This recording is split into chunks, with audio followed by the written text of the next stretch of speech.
Good evening, all. I think this after a few gap we are seeing each other. I think many of you given 2 out of 3 of your attempt. Okay, many of you given 2 out of the 3. So we have few more things to discuss. So today we will be focusing on some arithmetic questions as well as few topics. Okay, not much, but few topics we are focusing today. So we can look into some questions from geometry as well as area of plane figures. That is the plan. Okay, so we can directly get into the topics. I will share my screen. Wait a second. First of all, we can have a look into some geometry questions. So geometry questions means like regarding line, triangle, etc., etc. I'll be discussing the basic things along with those questions. And over here, you can solve this question. Actually, it's a very simple question. Nothing to worry in this question. You guys can put your response in the chat. We can start with an easy geometry question. When 2 lines intersect, what is the shortest distance between them? A simple question. I'm looking for your answers in the chat. Kali, others. When 2 lines interact, what is the shortest distance between them? See over here. Malavika, good. This is the intersection of 2 lines. Actually, this is parallel lines. And this is intersection. Okay. So intersection, the shortest distance is 0. Okay, this is the 0. This is the shortest distance. Option A. Very good. Both of you are right for the first question. So we can try a triangle related question. Go ahead. I want all of you to solve this question. The angles of a triangle are in the ratio 1:2:7. What is the measure of the smallest angle? I'm looking for your responses in the chat. Q. For getting annotated copies of this session, you can contact the number provided in the chat box. It will be pinned here.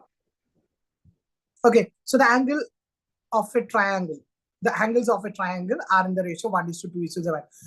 If you remember my session on ratios, then you remember that statement which I had mailed earlier. Whenever you see the ratios, simply add it. Nothing else there. Simply add it. Okay, like here 1:2:7. Just go for 1x plus 2x plus 7x. Simply add it. And you know, sum of angles of a triangle. Sum of angles of a triangle. If this is x, this is y, and this is z. So sum of interior angles x plus y plus z will be equal to 180 degree. For a triangle, sum of angles will be 180 degree. See here, this is 10x actually. So 10x equal to 180. Simply you can find x equal to 18 degree. And the smallest angle is 1 into 18. That is simply 18 degree. Easy question it was. Okay. And this was a previous Nata question also. That it makes the importance of this question in this particular context. Okay, Kali as well as Zara, Mahzin has been given answers very right. So why don't we try another question? And this question is also related to angles, but it has been asked from a chapter called polygons. Okay, the sum of the measures of the angles of regular polygon. See the keyword regular polygon. Regular polygon. Regular polygon means the sum of angles.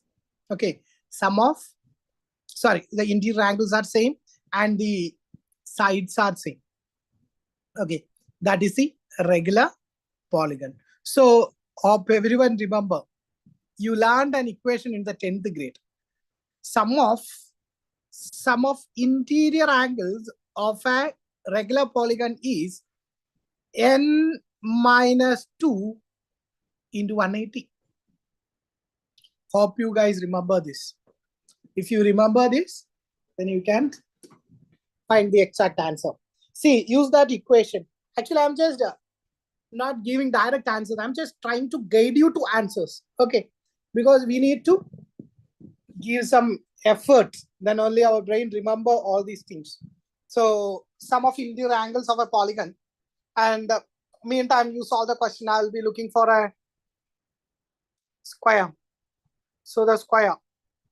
See, hope everyone know that each interior angle is 90 degree over here, and a square, the sum of interior angles will be 160 degree. Sorry, 360 degree. So 4 sided, 4 minus 2 into 180. According to our equation, 2 into 180 we are getting. Okay, so that is 360. I hope everyone remember this. So similarly, we can use this equation over here too, but we have sum of interior angles over here, 2160. See, sum of interior angles, we have the value 2160. Number of sides, unknown, we don't know. Just took it like n minus 2. Kali answer, fine, I will look into your answers. So n minus 2 into 180. See, 2160 divided by 180 equals n minus 2. See, you can cancel this. And 216 by 18. If you solve it, you will be getting it like a 12. Okay. So 12 equals n minus 2. Okay.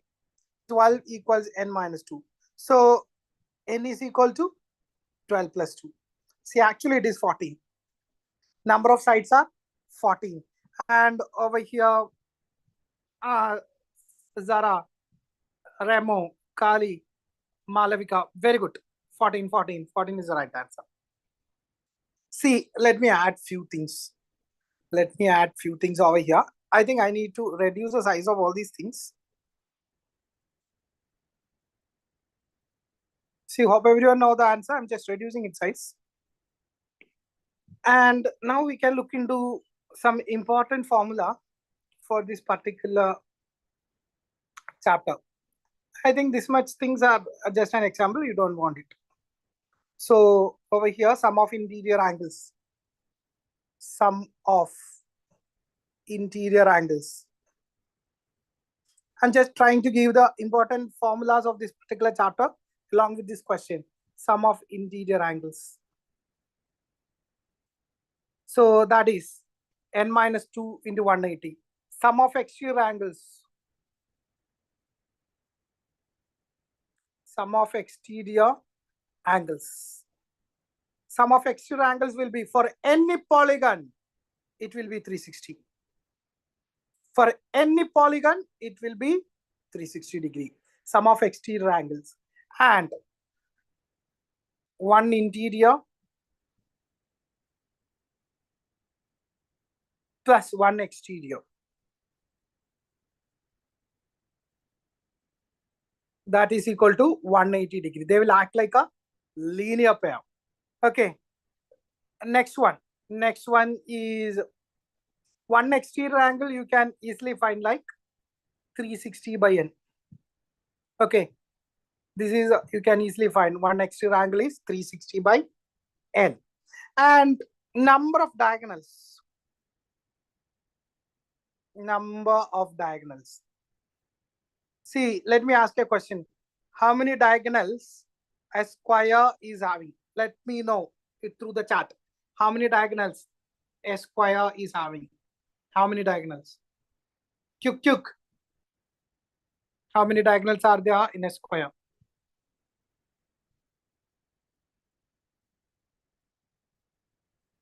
Nobody. Yeah, good. Yes, very good. Kali and Malavika. So it's Zara, fine. It's 2. Okay.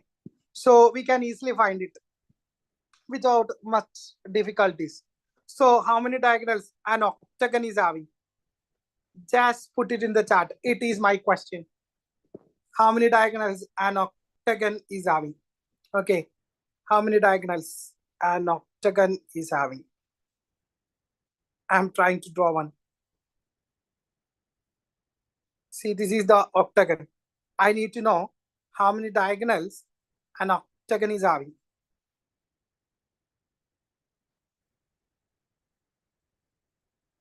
Only 4.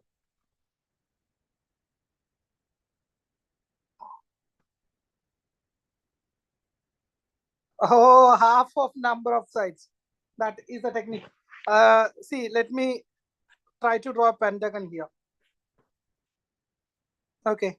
Number of diagonals in a pentagon. 1, 2, 3, 4.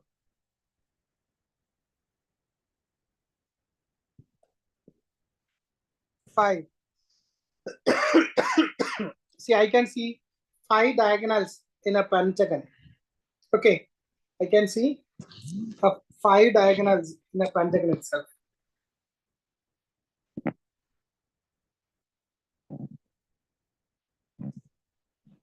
Okay. So we need to have a formula. N into, we need to have a formula for easily solving these things. N into n minus 3 by 2. Okay. N into n minus 3 by 2. Kali, 8C2 may not sound well. 8C2 is the number of lines which you can draw using 8 points. See, it's like 8C2 minus 8 or NC2 minus n, because we only want diagonals. So we can remove number of sides from that. Okay. Anyway, this formula is complicated. We don't want. We can simply go for this. N into n minus 3 by 2. Okay. N into n minus 3 by 2. So over here, n is, see, we can take an example of this square. 4 into 4 minus 3 by 2. See, 4 minus 3 is 1. 4 and 2, this is 2. So it's proved. So simply we can solve this. 8 into 8 minus 3 by 2. 2 and 8 cancel. This is 4. See, 4 into 5. 20. Malavika and Zara. Very good. So 20 is the right answer. See, you guys can take a screenshot and make a note on this thing later. 1 second. Let me log this. So you can take a screenshot and you can refer this whenever you want it. Okay. So let's move to the next question.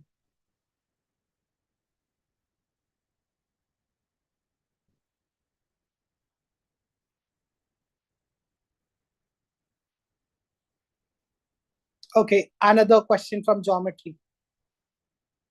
Another, it is a time consuming question. Obviously, I know that. Actually, there is a trick to crack this question.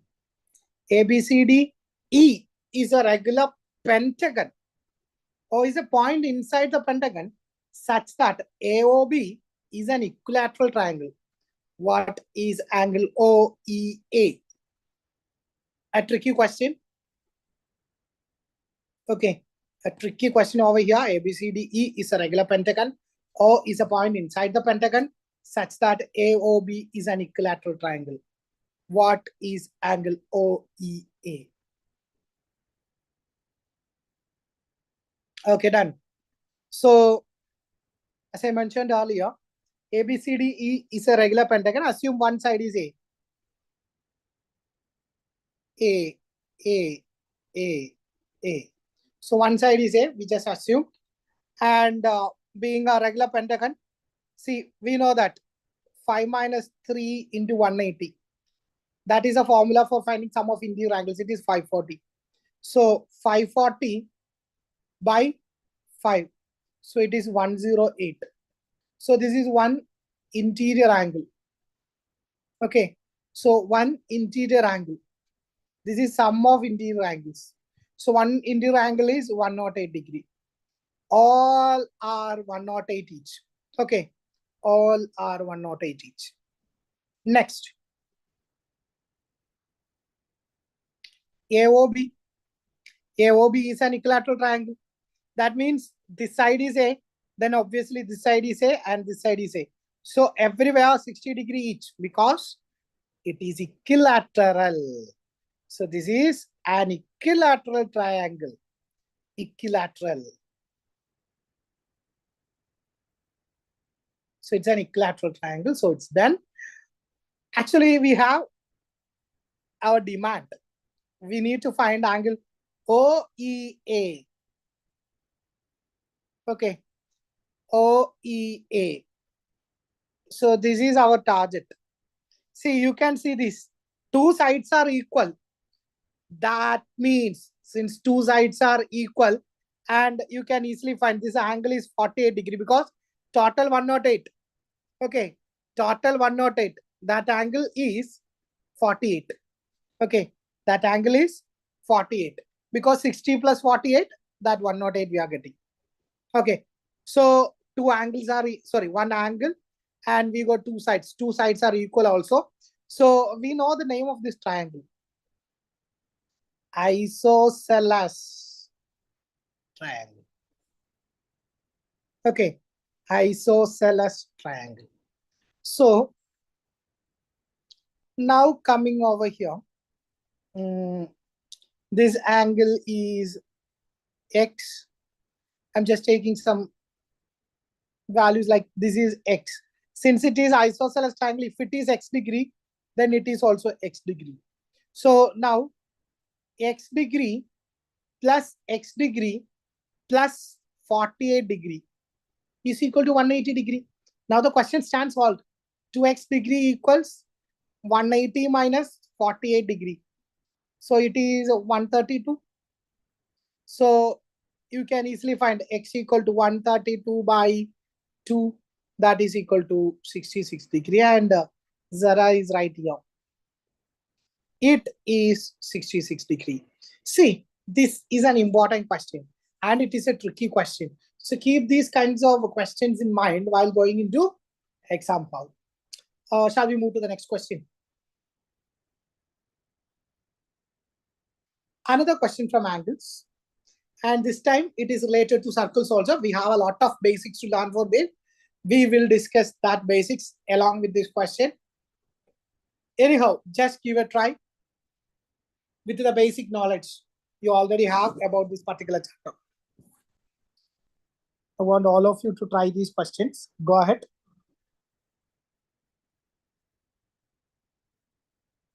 Kyuk, kyuk. Let me draw some circles in between. In the meantime, I will construct few circles for the better understanding of this topic.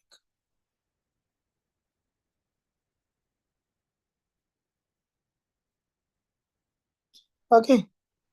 So I had a circle here. You guys can think about the answer. In the meantime, I'm going to draw a chord. So name of my chord is chord AB. Nibi, previous question. Nibi is having a doubt how it becomes isosceles. See, 1 second, guys. Let me take her to the previous question. And I will be coming back to this question. You guys can try to solve this. So Nibi is having a doubt how it becomes isosceles. Nibi, just focus over here. Isosceles triangle means, see, there are three types of triangle. There are three types of triangle. Okay. So three types of triangles are there.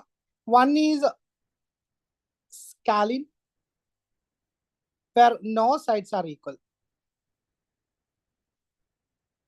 If it is not sides equal, then you can call it like a scalene. If two sides are equal, you can call it an isosceles. When three sides equal, equilateral. Okay, so these are the three types of triangle we have. So in this question, we see that this is one side, AO, that is A. Another side, AE, that is A. So one more side remains OE. That may be another measurement because these two sides are A each. Okay, and this angle is not 60, it is 48 only. So if it is 60, we will be sure that it is also equal to A. But now it is not equal to A. This is 48 degree and these two sides are A each. So this is isosceles only. Nibi, is it clear? Nibi? For an isosceles triangle, there need to be two sides should be equal. Okay. So this is the advantages of a live session. So if you have a simple doubt, you can simply put it over here and get clear.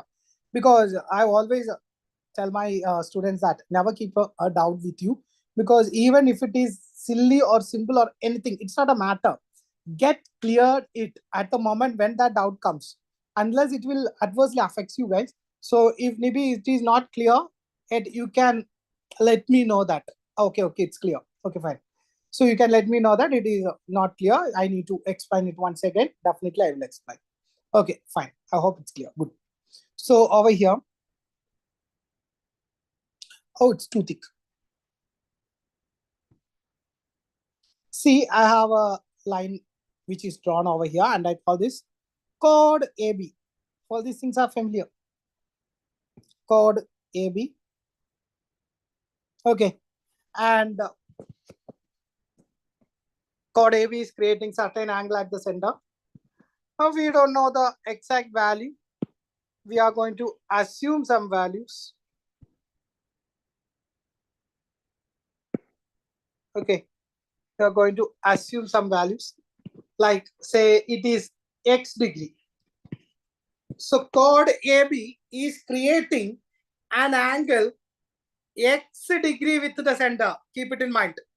We don't know the value. It is creating an angle x degree with the center. The same chord is creating another angle.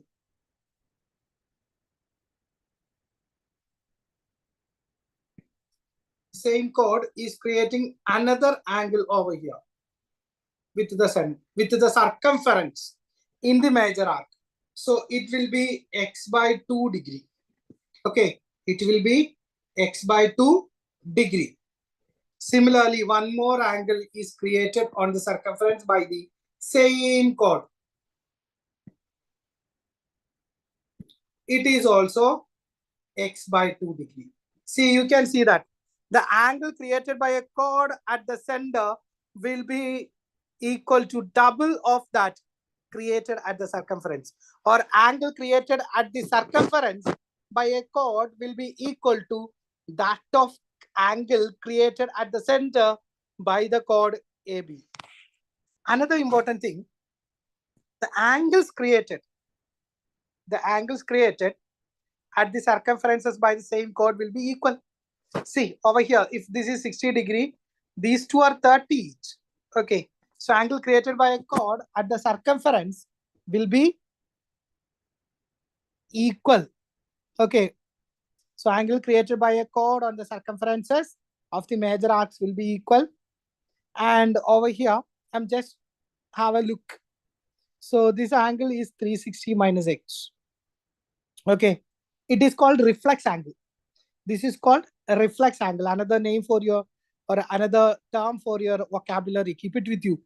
Okay, so let me continue this figure. See, a lot of things we are discussing in the same figure as well as the question, because we only have limited time. So we are trying to discuss maximum things through the questions. So over here, and I'm using previous questions too in this session in many areas. So half of this is created at this minor arc. Okay, half of reflex angle. Earlier we see angle created at the center is x, then it is created at the circumference. It will be 360, sorry, x by 2. Now over here, it is equal to, the angle created at here is equal to half of 360 minus x. Okay, it will be equal to half of 360 minus x. What is half of 360 minus x? It is simply 180 minus x. So angle created at here will be 180 minus x. Okay, let me name these things. A, B, C, D, E. Okay, see, you can have a look here. You can take a screenshot of that figure and you can find that A, D, B, E. Just focus over here. A, D, B, E. You can see it is a cyclic quadrilateral. You can see this figure is a cyclic quadrilateral. So sum of opposite angles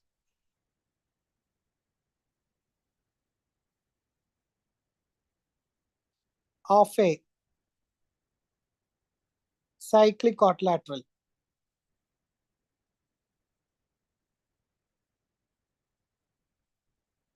is 180 degree. Okay.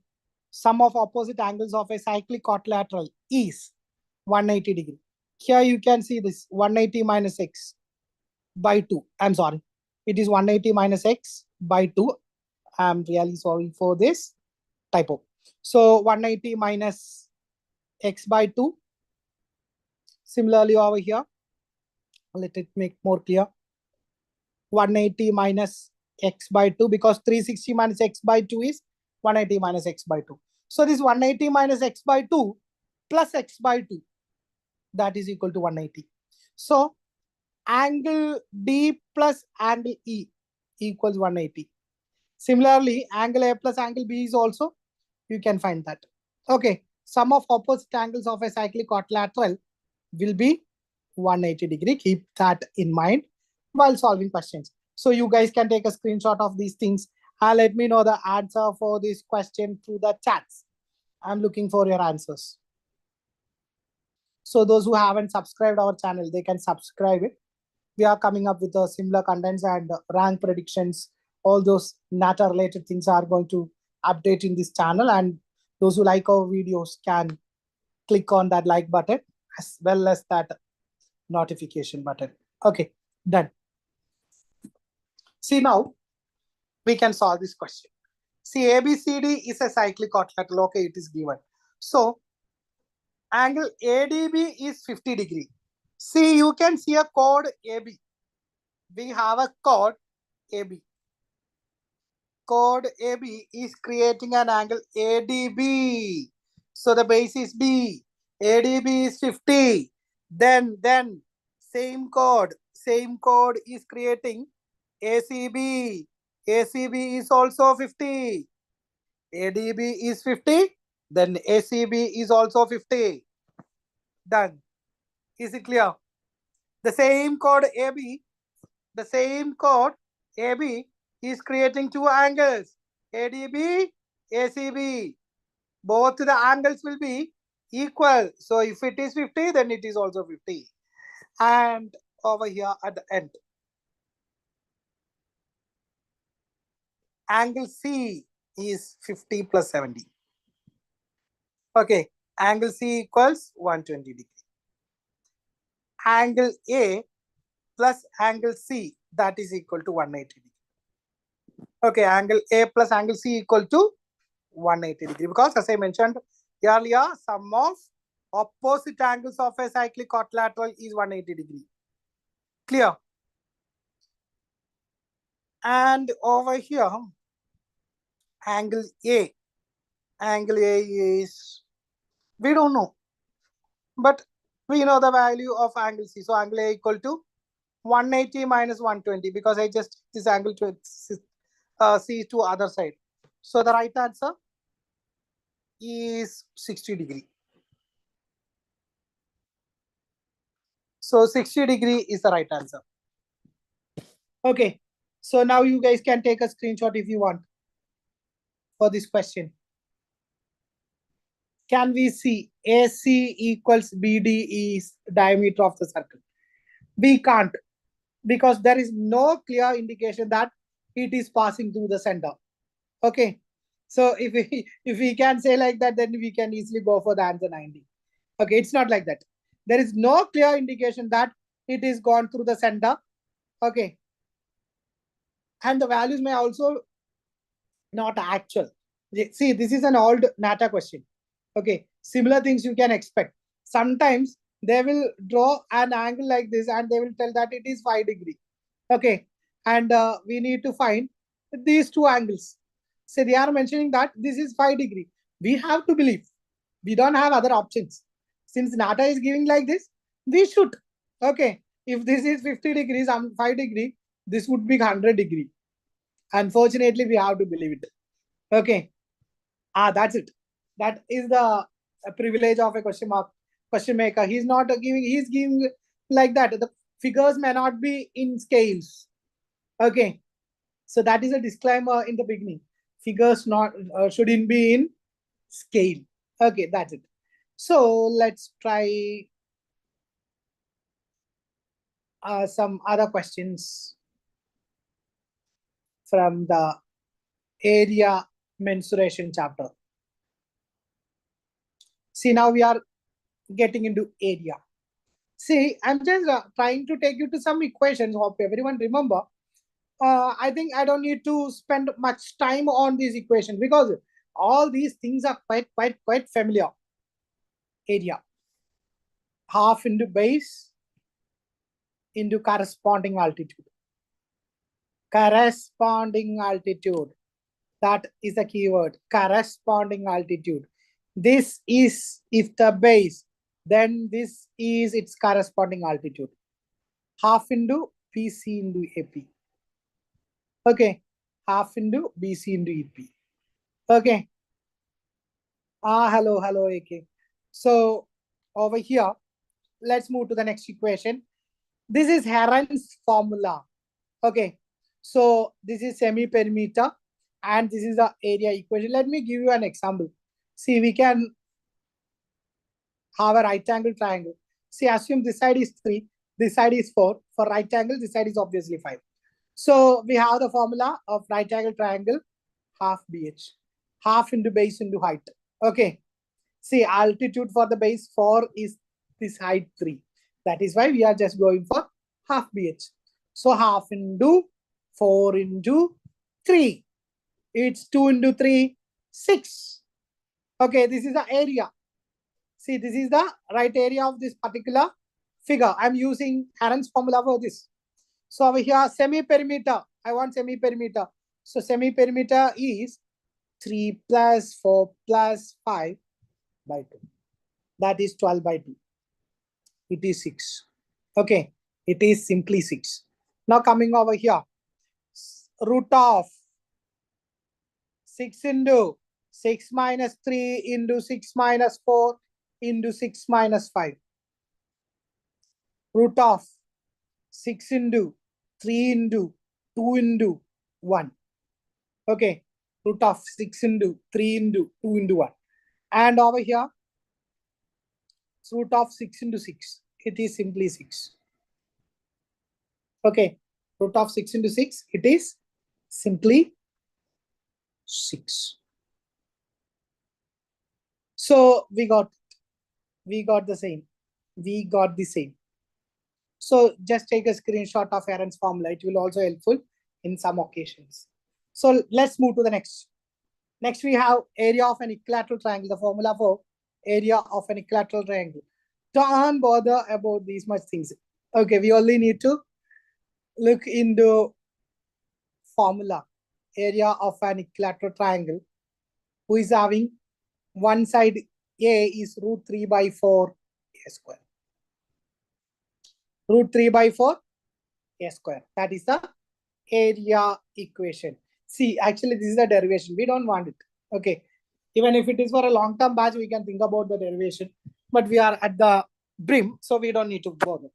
So next.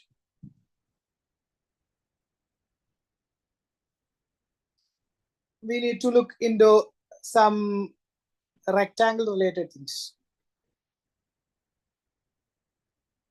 Area of a rectangle is also quite familiar. Length into breadth. That is the area of the rectangle.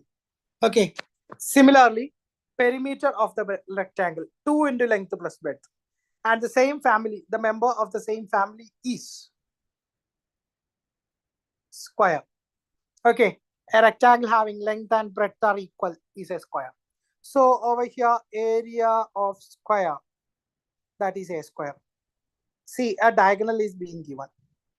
Okay. You have a diagonal. So diagonal equals a root 2. See, you can bring the root 2 here. So d by root 2 is a. Squaring on both sides. So it will be like d square by 2 equals a square. That is area.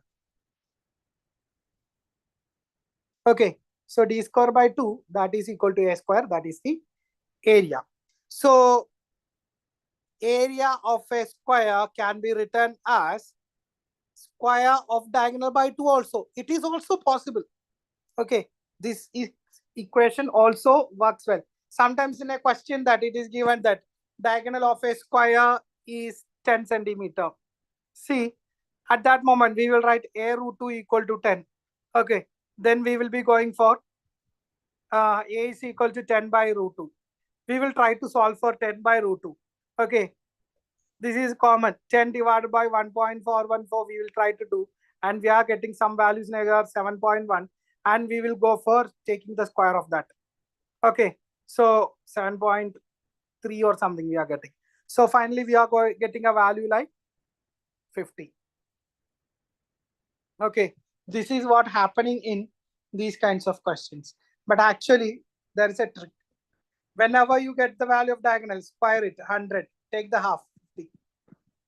Answer is ready without much hassles. Okay, so perimeter obvious for A. I hope it is clear. Now we can look into a simple question.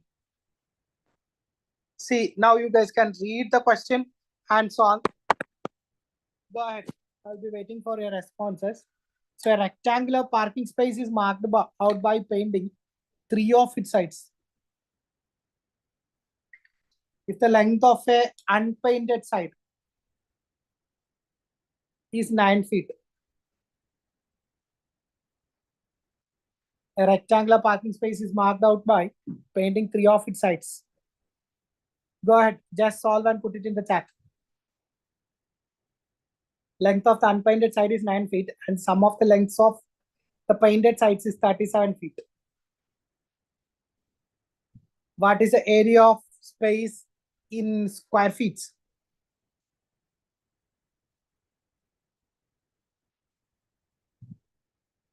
Let me draw the figure. Okay, so this is the length and this is the breadth.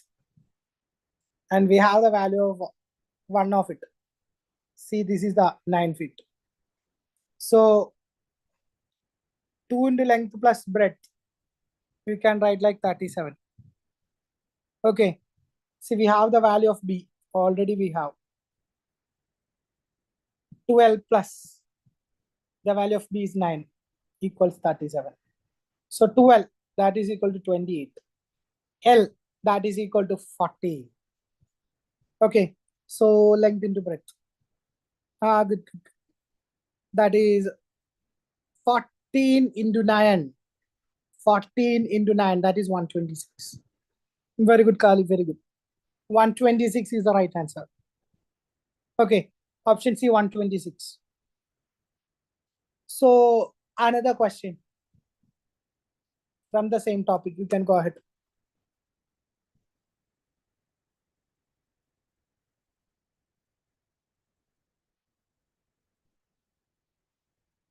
A square carpet with an area of 169 square meters must have 2 meters cut off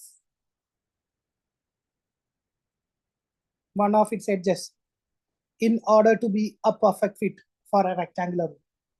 What is the area of the rectangular room?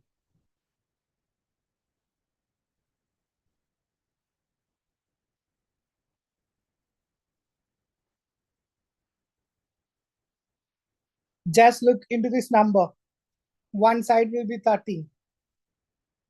Simply you'll get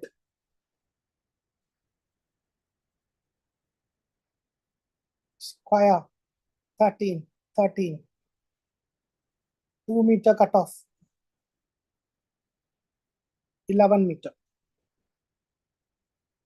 Okay, the question is for finding the area. Area 13 into 11, 143. And it is Kali over here, right? Once again, good. What about others? So let's try another question. Another question is over here. It has some twists and turns. The ratio between the length and breadth of a rectangular park. Application of ratio. If a man cycling along the boundary of the park at the speed of Speed distance application, 12 km/h, completes one round in 8 minutes. Then the area of the park is. See, we have some indications for the perimeter. Wisely use it.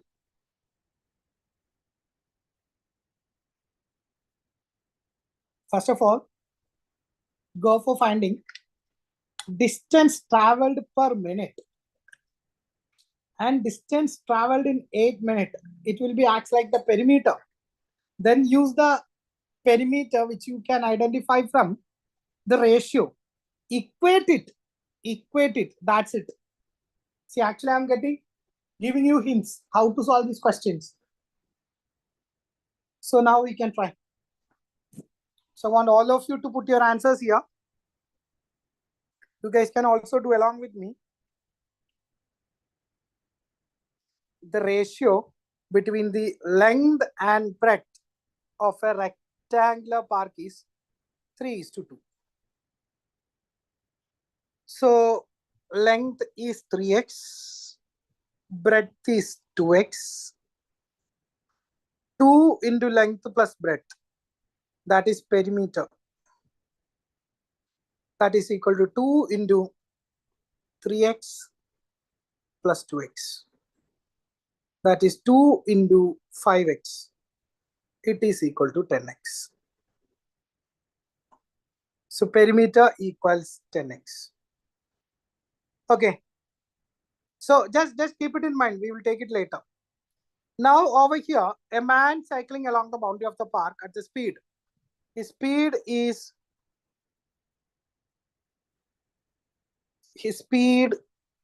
12 kilometer.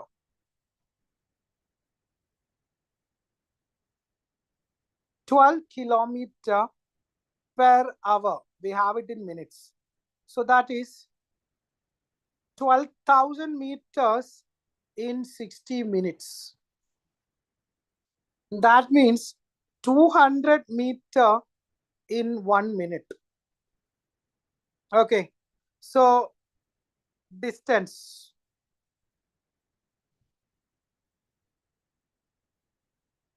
So we have distance covered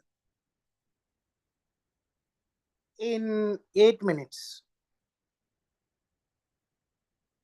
So we have distance covered in 8 minutes. That is equal to 200 into 8. That is 1600. So 1600 meters is the perimeter. This is the perimeter. We can equate. We already have a perimeter equals 10x. So 10x equals 1600. X equals 160. Okay. So we got the value of x. So length is 3 into 160. Breadth is 2 into 160. So length is 480. Breadth is 320. And length into breadth. Actually, multiplying this is a time consuming work. Say I'm going to use a hack here. Okay. You can multiply and write, or you can use this shortcut from, and you can choose options wisely. See, we have 0 into 0, that is 10 into 10. See, the answer will be having 2 zeros at the end. It is a sure. So answer will be option B or D. So next is, we will be definitely having the product of 8 into 2. That is, it ends with the 6. Okay.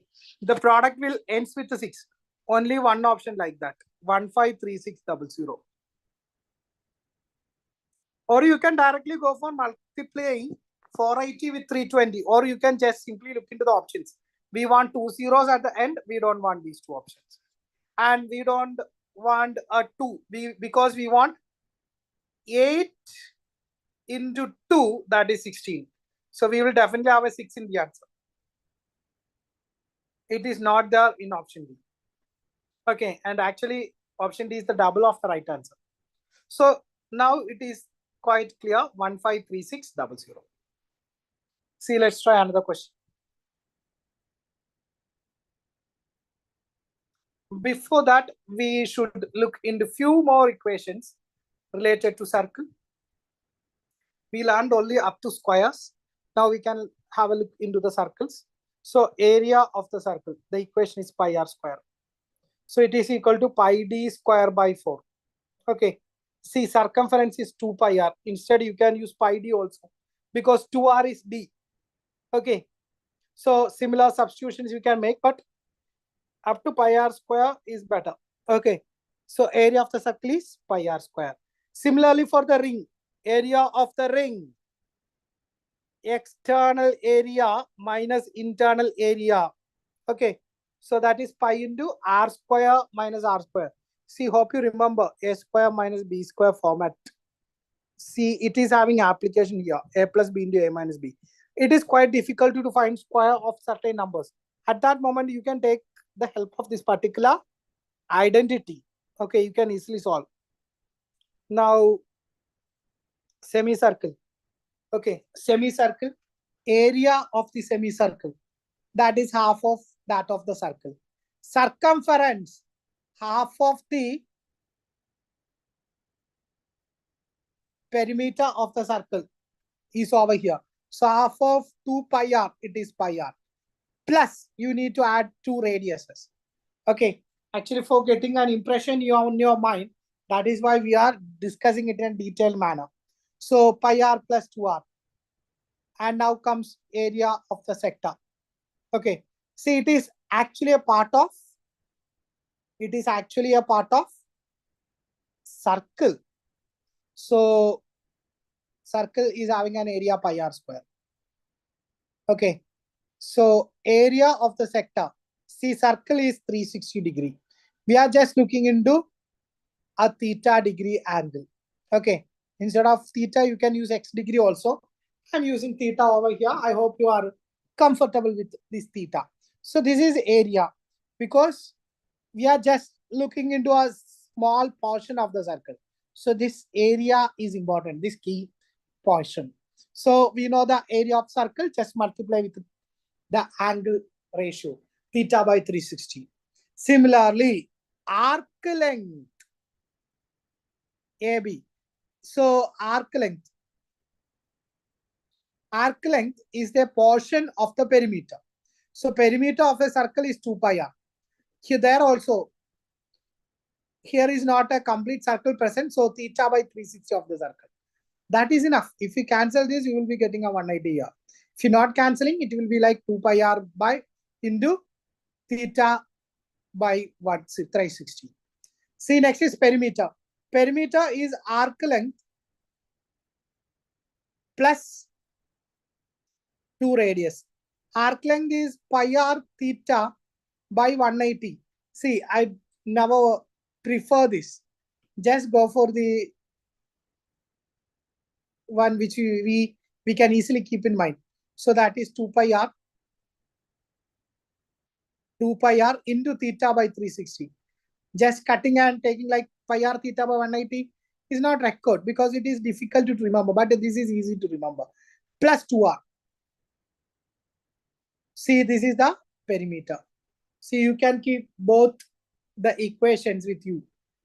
So you can take a screenshot.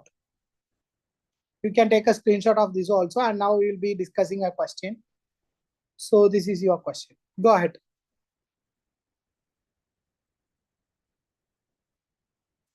A circular grass lawn of 35 meters in radius has a path of 7 meters. Go ahead. I'm looking for your answers in the chat.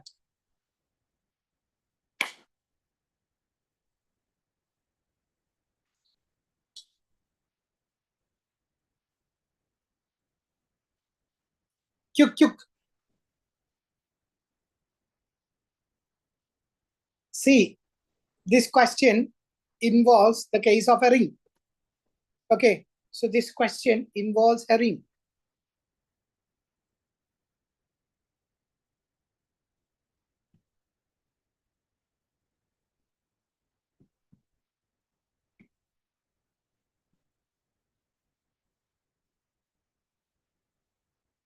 This question include a ring.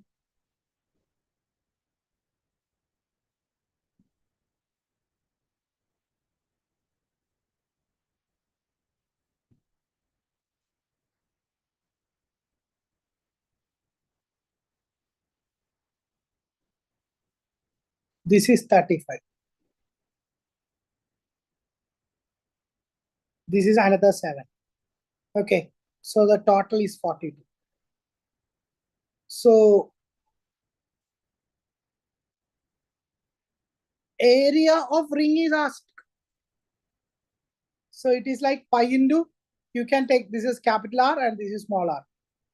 Capital R, that is 42 square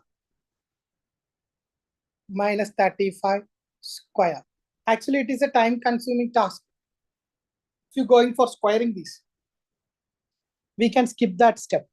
Like you can use a square minus b square. That is equal to a plus b into a minus b. You can use this simple technique. Okay, a plus b into a minus b over here. See, in this question, it is 22 by 7. Okay, it is 22 by 7. That is pi. And a plus b, that is 42 plus 35. A minus b, that is 42 minus 35. So a plus b into a minus b, it is like 77 into 7. You can cancel this. So 22 into 77 is the right answer. So the option A, 1694.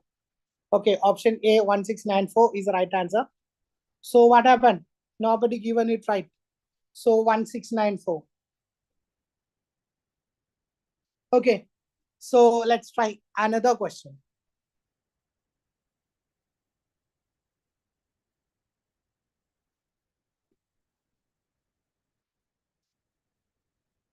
One second.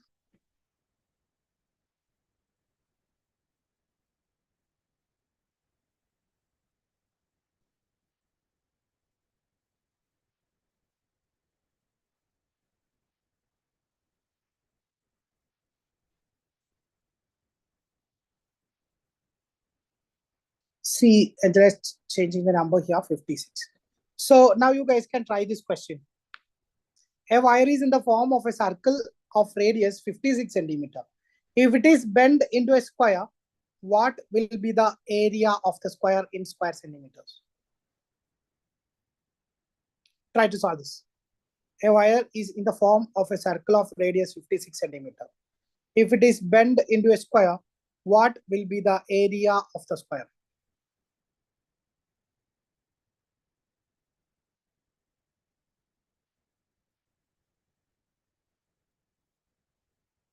Quick, quick. I want your responses in the chat. A wire. So over here, the perimeters are equal. Perimeter of the circle equal to perimeter of the square. Okay, a wire is in the form of a circle of radius 56 centimeter. If it is bent into a square, what will be the area of the square? So perimeter of circle, what is the equation? 2 pi r will be equals 4a. See, we have 2 into pi, that is 22 by 7. Radius is 56. And 4a equals 4a. So over here, you can bring the 4 down. See, this is 8. When you bring the 4 down, 2 into 22 into 8 divided by 4, it is equal to a. So it is easy. This is 2. So a equals 88 square. Okay, I'm sorry. One side equal to 88. Okay, one side equal to 88. You need to find the square of 88 to solve this question. So already we have the formula for finding the square. Sorry, area of the square. It is like area equals a square, that is equal to square of 88. That is 7744.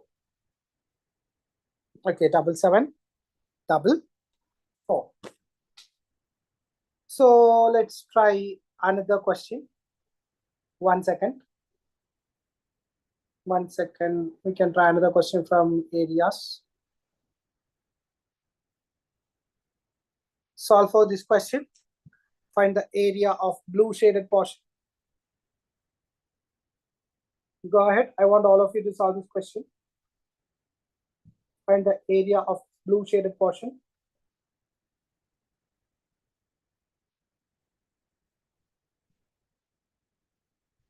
See, just find the area of the rectangle. That is 6 into 8.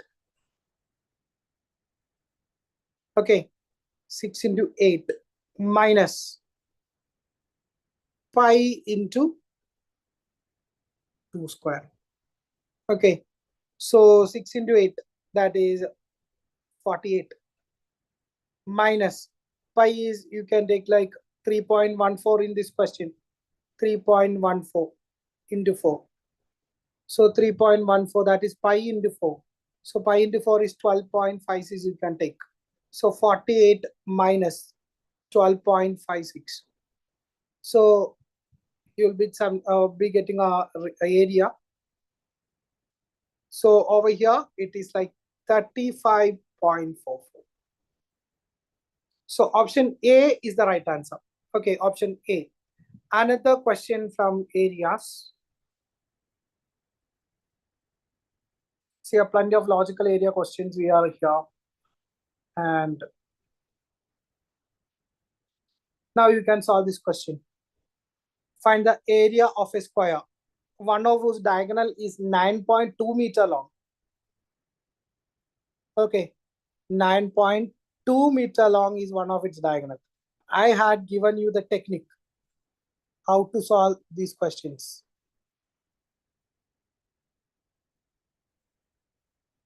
Okay, find the area of a square, one of whose diagonal. This is the square.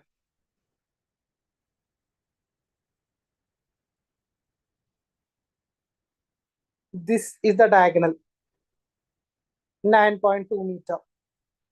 Okay, this is the diagonal, 9.2 meter. We already have the formula. Substitute in that and solve it. Q. Substitute in our formula and solve this. You can easily solve. So over here, what is the formula? Sorry. Area equals square of diagonal by 2. That is 9.2, the whole square by 2. See, it is 9.2 into 9.2 divided by 2. See, you can cancel this. So you will be getting 4.6. So simply 4.6 into 9.2 is the right answer. So it will be 42.32. Okay, so you can copy this. If you want, you can take a screenshot. So let's try another question.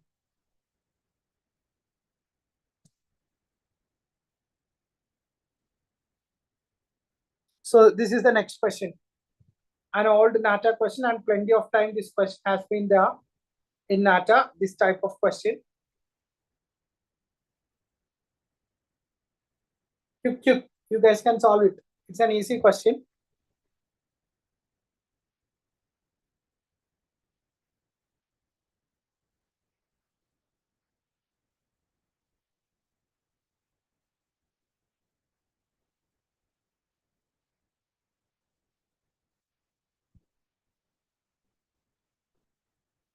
Okay, done.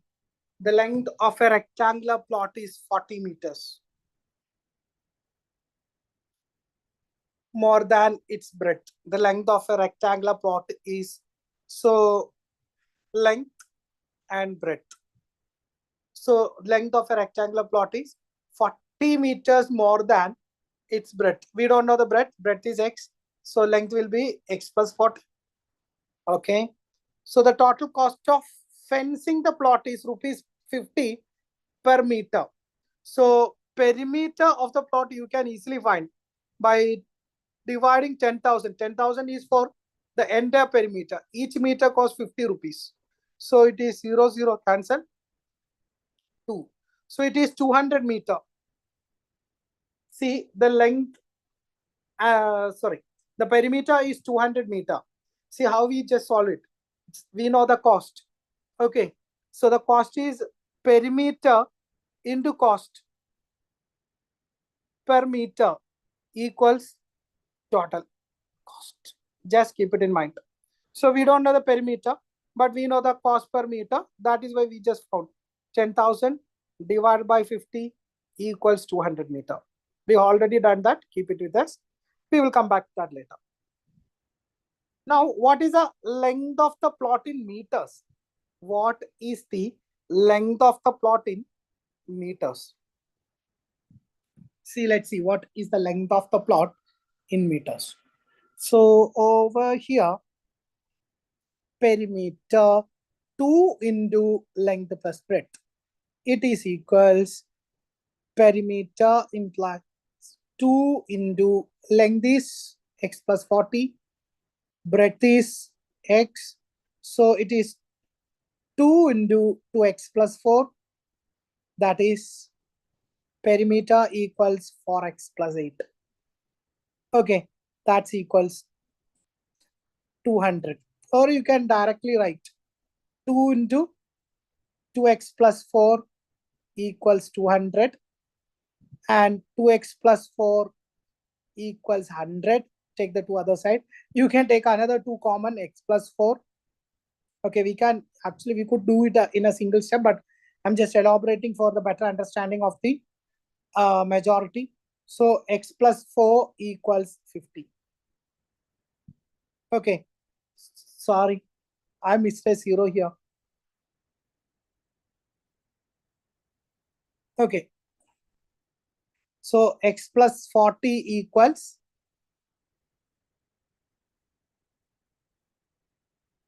see 1 second. So 2x plus 40 up to here, it is fine. 4x plus 80 equals 200. So I just directly solving from this step. Later, I'll be solving it from this step also. So 2x plus 40 equals 200. So 2x plus 40 equals 100 and 2x equals 30.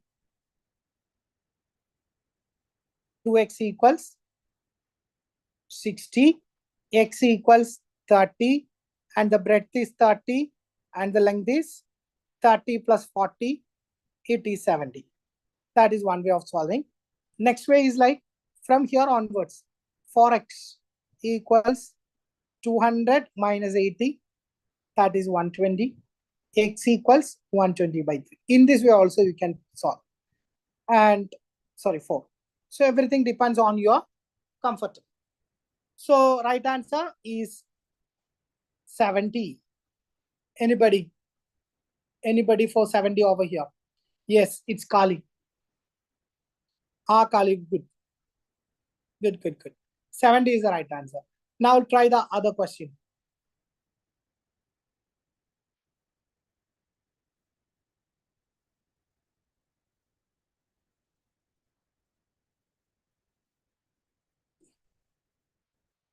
So the sides of a triangle are the ratio 10 is to 24 is to 26 and its perimeter is 300 meter.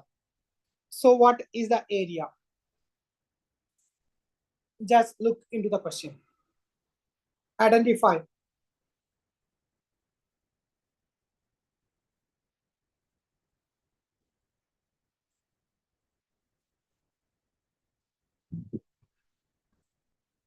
The sides of a triangle are in the ratio 10 is to 24 is to 26. Find its perimeter. Sorry, and its perimeter is 300 meter. What is its area? An old Nata question. So plenty of old Nata questions we are solving today.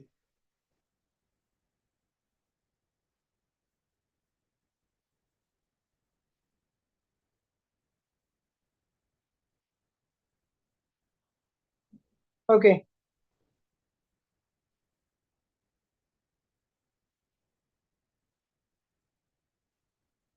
So let's solve.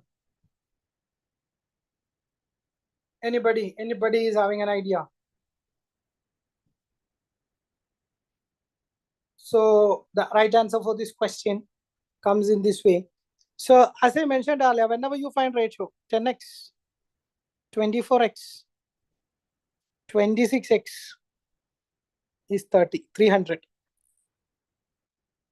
50, 60. So 60x is 300. X is 300 by 60. So it is 5. X equal to 5. So the sides are. So the sides are into 5. Like 50, 120, and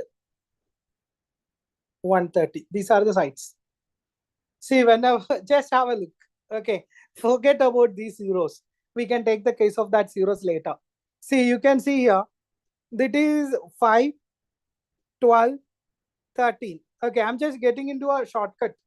See, taking square of 50, 120 and 130 is similar to taking square of 5, 12 and 13 and give two zeros. That's enough. So you can find a triangle like this. This is 5, this is 12, then it could be 13 because it is right angle triangle. So the equation is half base into height. Base is 12, height is 5. Okay. For more details, you can add a 0. 120 into 50. See, it is 60, 6,000. Okay. 6,000 square meters. Okay, that is the answer. 6,000 square meters. Because simply we can find that this is 5 square, 12 square. See, 5 square is 25. 12 square is 144. And 13 square is 169. So Pythagoras theorem is verified. So according to Pythagoras, since it is obeying Pythagoras theorem, now it is clear that it is a right angle triangle and half BH is the area. Okay, 6,000 square meters. I hope it is clear. Now we can do some other logical area questions. Before that, okay, fine. See, another old Nata question. Old Nata question is here. Say, actually we are giving much focus to previous Nata questions today. So now you guys can solve. I'm looking for your answer.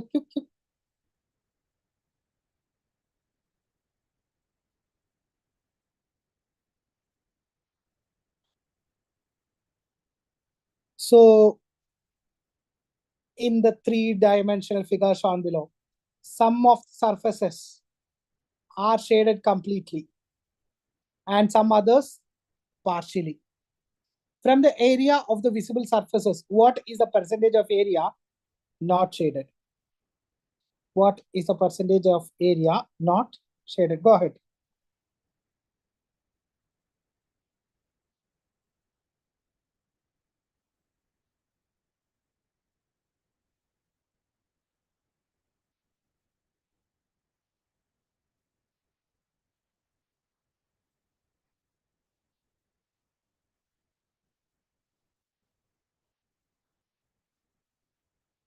Okay.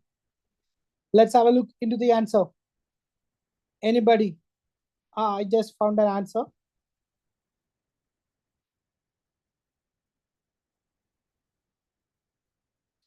Okay. I'm sorry. I forget in the previous question. Kali, thank you. Okay, I was in a hurry in the previous question. Half BH. See, we just only solved up to BH. We need to look for half BH. I forget the half. Kali, thank you. Okay, it was half BH. See, area. So it is like 3. So 3,000. Yeah, thank you, Kali. Thank you. Good. Yeah, we can find Heron's theorem is not much required. If you go for Heron's theorem, it will be a little bit taking time. Yeah, fine. So this question, I'm solved for the previous one. So this question. See, over here, it is difficult for finding or taking the equation for equilateral triangles, squares, and everything. See, actually, it is having a technique. So the technique like this. See, just look into the number of squares you can see. Each cube, 3 squares are present. Similarly, 5 cubes. Total, 15 squares. total squares. You can see total 15 squares here.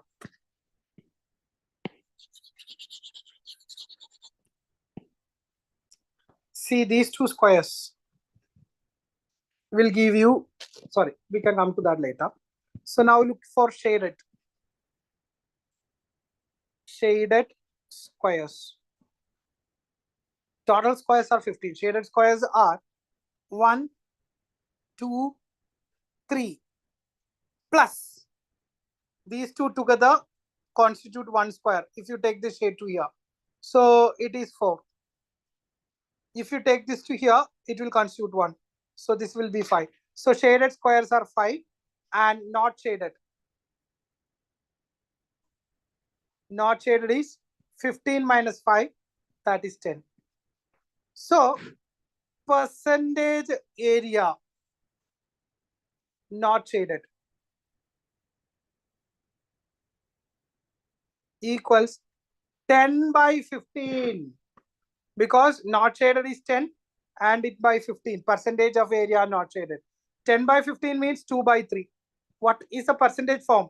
66.66666, rounded to 66.67. So option, see, percentage area shaded is not asked. Percentage area not shaded. See, just pay attention to the keywords. Okay. So 66.66 are qualifying. So, right. So let's try another question.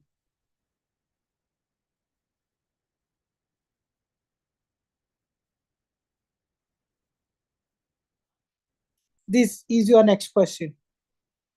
Find the ratio of areas between the blue shaded portion and the red shaded portion if the given shapes are two regular hexagons.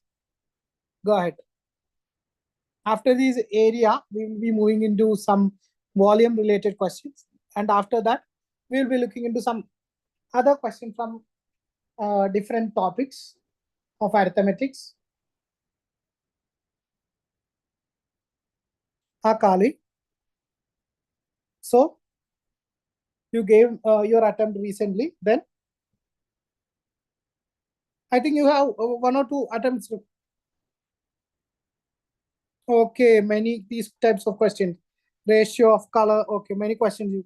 See, actually, in the beginning, there was not much questions from this area. Okay, there was not much questions.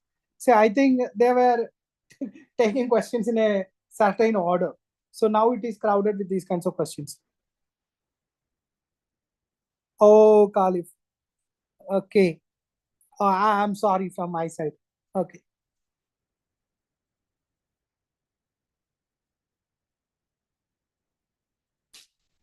So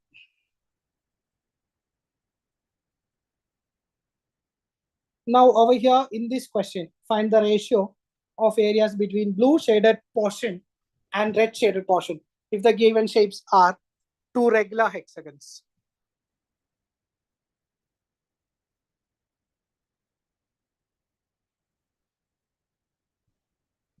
See, this question is having a lot of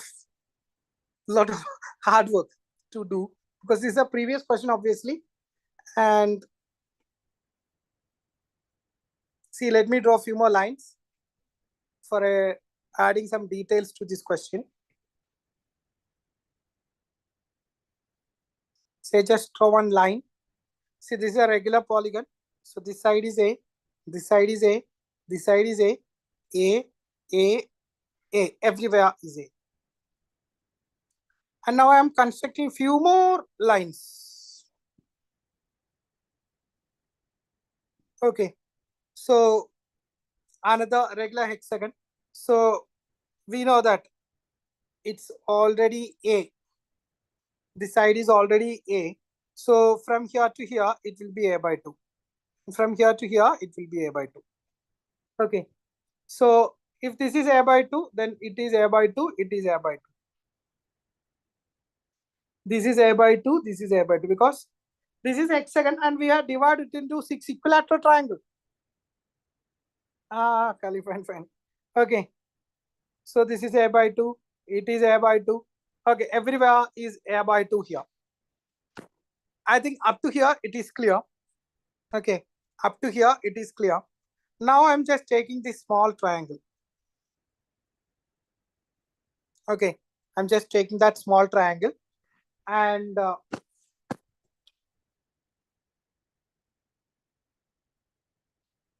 inside this single piece. Okay, so one larger triangle equals 4 smaller triangle.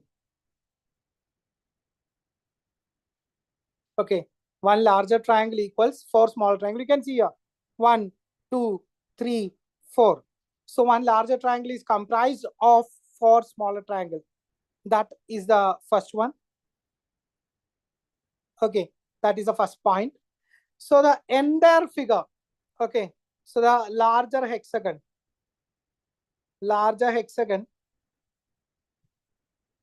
would have 6 larger triangles. It is equal to 6 into 4 smaller triangles. That means 24 triangles should be here. That means 24 triangles should be here. 24 smaller triangles. So this figure, you can divide it into 24 smaller triangles like this. Okay, like this. You can divide the figure into 24 smaller triangles.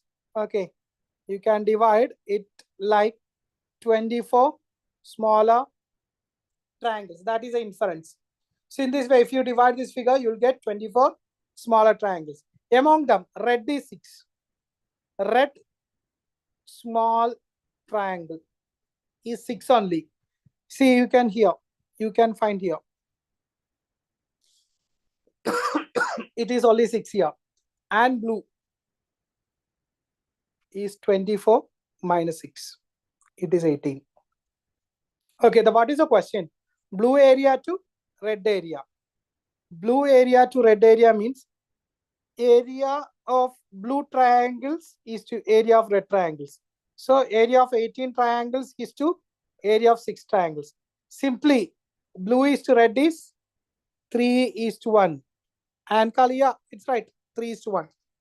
Okay, 3 is to 1 is the right answer. That is the area here. Good. So let's try some other questions.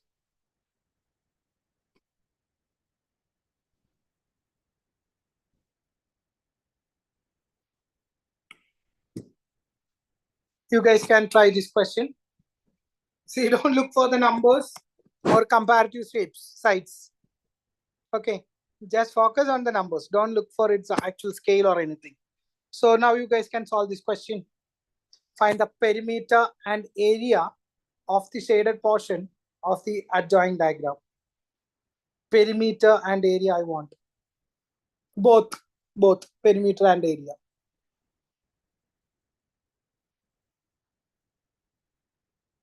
Quick, you guys can do it.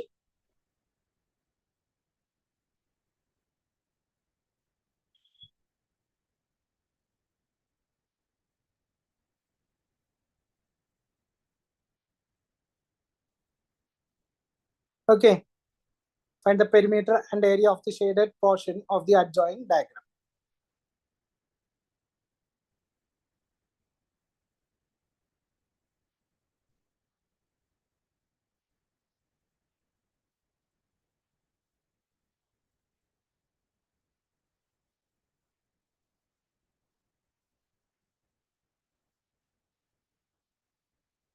Okay, done.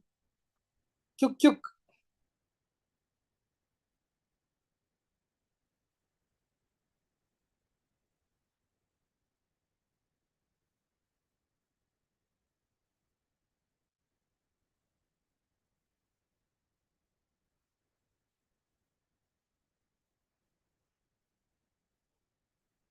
So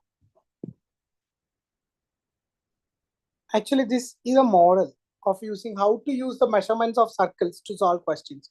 So let's try with perimeter. Or area is easy. Area is easy to solve. So if you solve for area, you will be getting answer for this question also. Okay.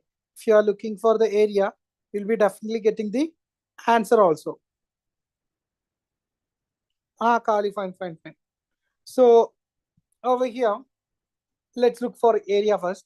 So it is like 28 into 26 minus. See what is removed from that rectangle.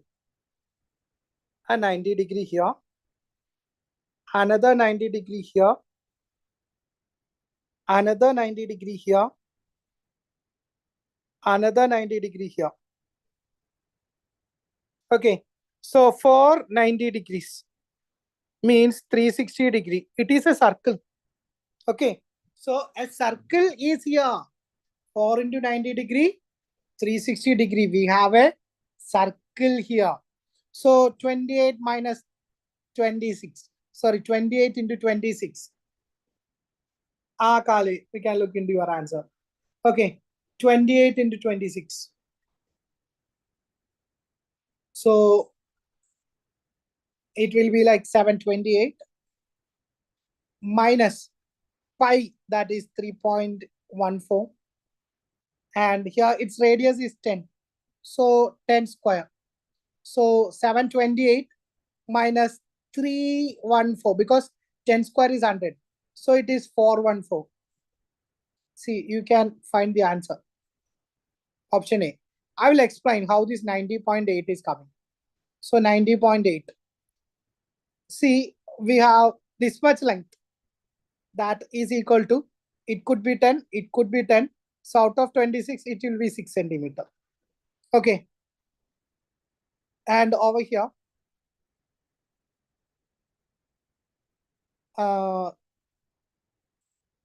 this could be 10.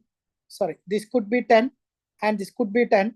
And out of 20 is gone, this will be 8 centimeter. So this is 8, this is 8, this is 6. Plus perimeter of a circle. Perimeter of a circle is here. Perimeter of a circle is here apart from that. So 8 plus 8, 16. 16 plus 12, that is 28. 28 plus perimeter of that circle. 28 plus 2 pi r. That is 2 into 3.14 into radius is 10. That is 6.28 into 10. That is 62.8. So it is 62.8. So 90.8. Okay. So option A. Option A, 90.8 is right.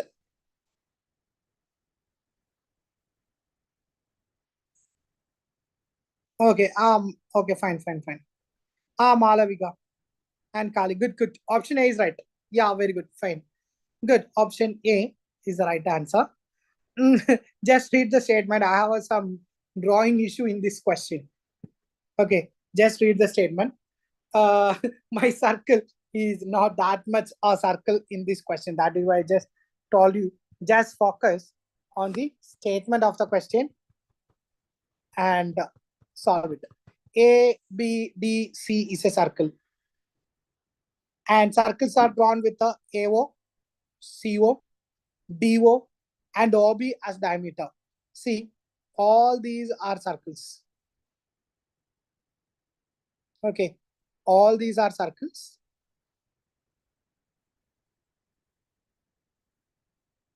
Okay, all these are circles. Some drawing errors may be there, but it is given. Okay, clearly in the statement. So areas of E and F are shaded. So area of E and F, the ratio is asked. The ratio is asked. You can solve it. I'm looking for your answers in the chat. Chuk, chuk.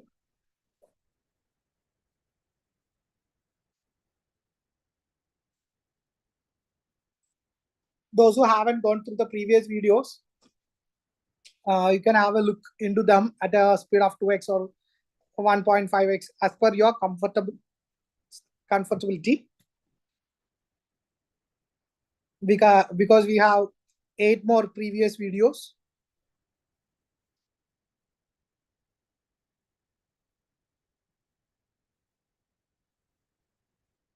Okay, done. See, can you guys imagine? See, for the annotated copies of these PDFs, you can contact the number provided in the chat. So over here in this question, let's have a look. See, make these steps which we are discussing over here. You can use these steps similar questions. Sometimes the figure might be a little bit different, but this logic will be there. So over here we have a circle. See, here you can take area of one circle. Okay, I'm just taking area of one circle will be equals area of portion F plus area of portion G plus another G plus another F. Okay, I'll highlight the area which I had taken for the reference. So for the circle, okay, Akali, I will be looking into it. So F plus G plus G plus F. Next, I'm just looking for a sector. See, everyone know that area of circle is pi r square. Okay, so area of the circle is pi r square. Keep that in mind. And now we are just looking for that sector. I'm just focusing on, sorry, accidentally my hand touched there. So over here we have a circle. Sorry, we have a quadrant.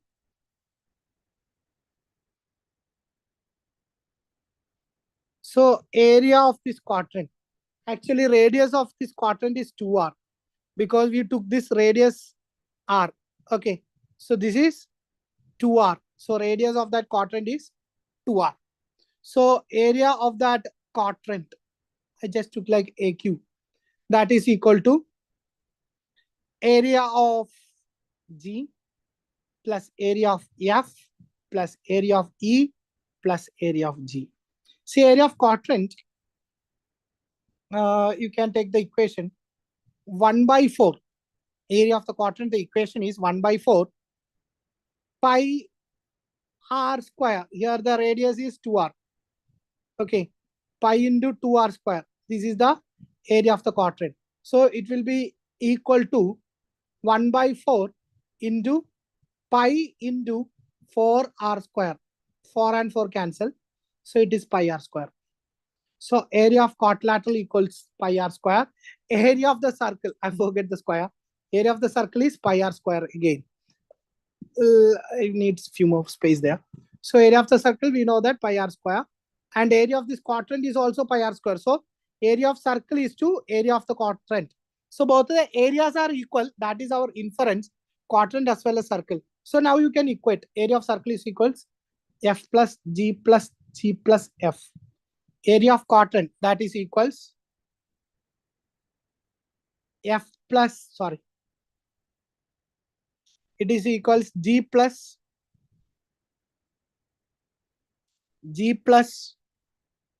F plus E plus G.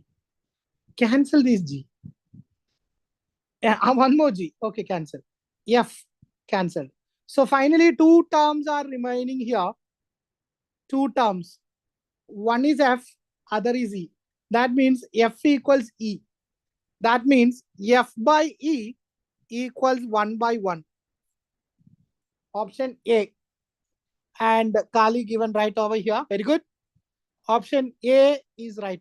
1 by 1 or 1 is 1. Okay. Now we can have a look into some volume related things. So that is the third discussion area today. See, in the beginning, we just see some geometry questions. Then we look into some area related question. Now we are looking into volume. See, I'm just reintroducing those volume equations. See over here, here we are having a cuboid. Cuboid is having 6 faces. Okay. 4 lateral faces and 1 top and 1 bottom. So total surface area involves lateral surface area plus top and bottom. See here, the top and bottom are rectangle here, and the lateral surface area also you can find. So over here, total surface area is here and lateral surface area is over here. So you can take a screenshot of these equations, and important thing is length of diagonal of a cuboid. See, from this point to this point. This is the largest or the longest iron rod or a ladder that can be accommodated in a cuboidal room. So there may be questions, direct questions like, what is the length of a ladder or an iron rod that can be accommodated in a cuboidal shaped room? Okay, in a cuboidal shaped room. So this equation will help you to solve this. Root of L square plus B square plus H square. We'll discuss questions on that. So volume of a cuboid, space occupied by a cuboid is the volume. So these kinds of figures, I just need to introduce into a special class of shapes. So over here, this is a cuboid. See, these are symmetric. That means if you cut in this particular angle or particular direction, you can find that their top and bottom looks exactly alike. So we call them as symmetric objects. For these symmetric objects, we have a common equation for volume. Area of base. Since it's a rectangle, length into breadth into height. So area of base into height. You are getting volume. Okay. Base area into height. It's very peculiar. So in like cylinders, you can find this. Okay. Even in some certain complex questions, you can find symmetric shapes. Whenever symmetric shapes comes, especially in prism group, prisms are especially symmetric. Whenever you see the prism group questions, simply go for it. Base area into height. That's enough. Length into breadth into height. Okay. So you can take a screenshot. Now I'll take you to the similar shape cube. Cube area is base area a square. A square into a cube. This is the volume. We have the volume. Okay, let me use V here. Instead of A, we can go for V. Because base area is A square. A square height is also A here. Since all the sides are equal. Okay. So volume is A cube. So total surface area is 6A square. Lateral surface area is 4A square. And you can see the length of the diagonal, A root 3. And see how it is coming like this. A root 3. You can take a screenshot. Okay, done. Cylinder. Let me draw one cylinder over here while you're looking into the equations. So cylinder is having base as well as top like a circle.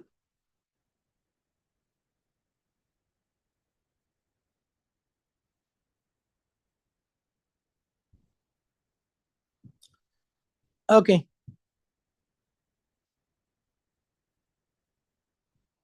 So this is a cylinder. It is having a radius R and a height H.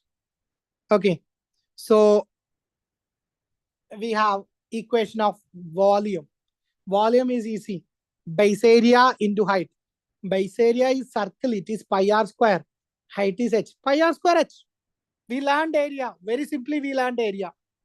Okay. There is not much to learn in volume. Okay. Curved surface area. Actually, that is a rectangle. The curved surface area is like a rectangle here, but it is having a length of, like you can find a 2 pi r h length it is having. Sorry, 2 pi r length and into height. That is the area. See over here, you can see 2 pi r. That is the circumference of the base. For finding curved surface area, see that paper, it's a roll. So that roll will be having a length equal to 2 pi r into height. That is a base. That is a circumference into height. That is the curved surface area or the CSA. when we take the areas of top and bottom, pi r square plus pi r square, we are getting the total surface area. Okay, 2 pi rh plus 2 pi r square. Okay, just keep that area equations in mind.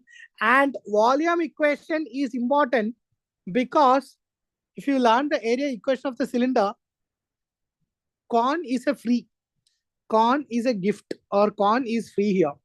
See, have a look. Volume is 1 by 3 pi r square h. Earlier, cylinder is pi r square h. Now it is 1 by 3 pi r square h. That means if you have a cylindrical and conical vessels. So cylindrical vessel and conical vessel is having same radius and height. So if you fill water thrice in conical vessel, then only you can fill that cylindrical vessel. Okay. So whenever you can fill 3 times in conical vessel, then only you can fill the cylindrical vessel once. So if you take water 3 times in conical vessel, it will be equal to the water contained in a conical vessel. That means even though the volumes, even though the radius and height are same, the con will be 1/3 of the volume of a cylinder of the same radius and height. So keep that in mind. And for the next quantity is curved surface area. For that, we want a length called slant height. And slant height we will get through Pythagoras theorem.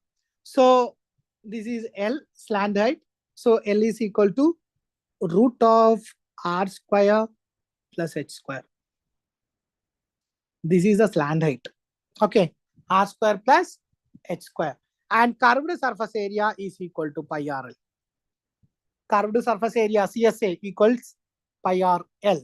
Total surface area, that is curved surface area plus area of the base, that is pi r square. And usually the question will be like construction of tent. At that time, we are taking curved surface area. We will not pay much attention to base area at that time. Okay, for finding cost for making a tent or etc. We usually don't consider the base. If we need to consider base, they will be giving an idea in the question itself. Consider the base also. Sphere, 4 by 3 pi r cube. Okay, that is a volume. And total surface area is 4 pi r square. Similarly, for the hemisphere, volume is half, 2 by 3 pi r cube. And the curved surface area is 2 pi r square. Okay. And total surface area includes the base also. 2 pi r square plus pi r square, that is 3 pi r square. So take the screenshots of all the relevant things and just make a note on these things. So now we can discuss some questions.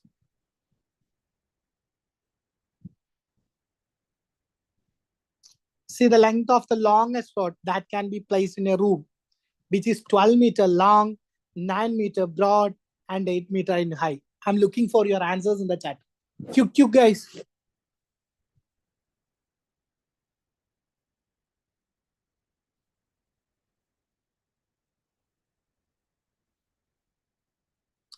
Q.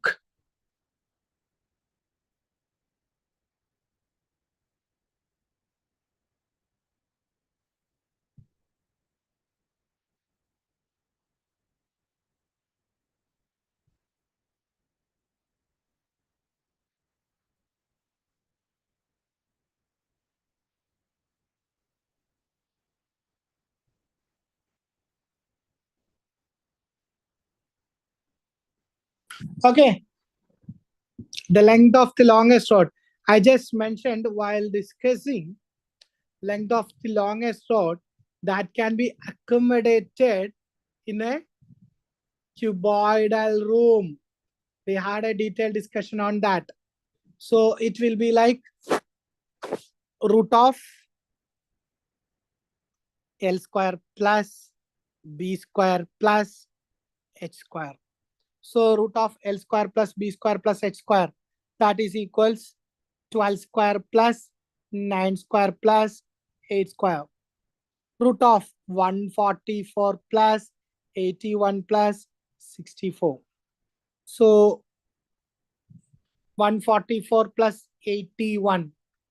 that is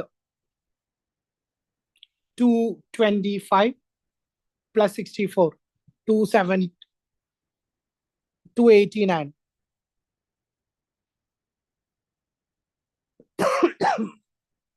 All right. 144 plus 64, that is 108. 108 plus 81, 289. Root 289, 17. Yes. Kali as well as Fatima is right here. Very good both. 17 is the right answer. Good. So let's try another question.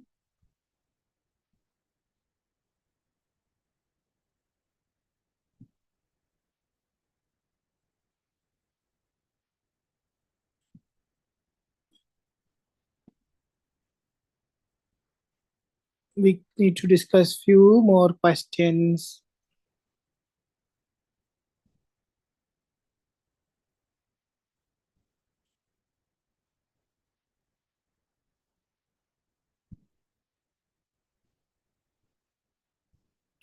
This is your question. An old Nata question. Some bricks are arranged in a pile with volume of 30 cubic meter. If the length, breadth, and the height of each brick is 25 centimeter, 12.5 centimeter, and 8 centimeter, respectively, then in that pile, the number of bricks are, assume there is no gap in between the two bricks. Okay, assume there is no gap in between the bricks. Okay, so solve it. You can use the volume equations.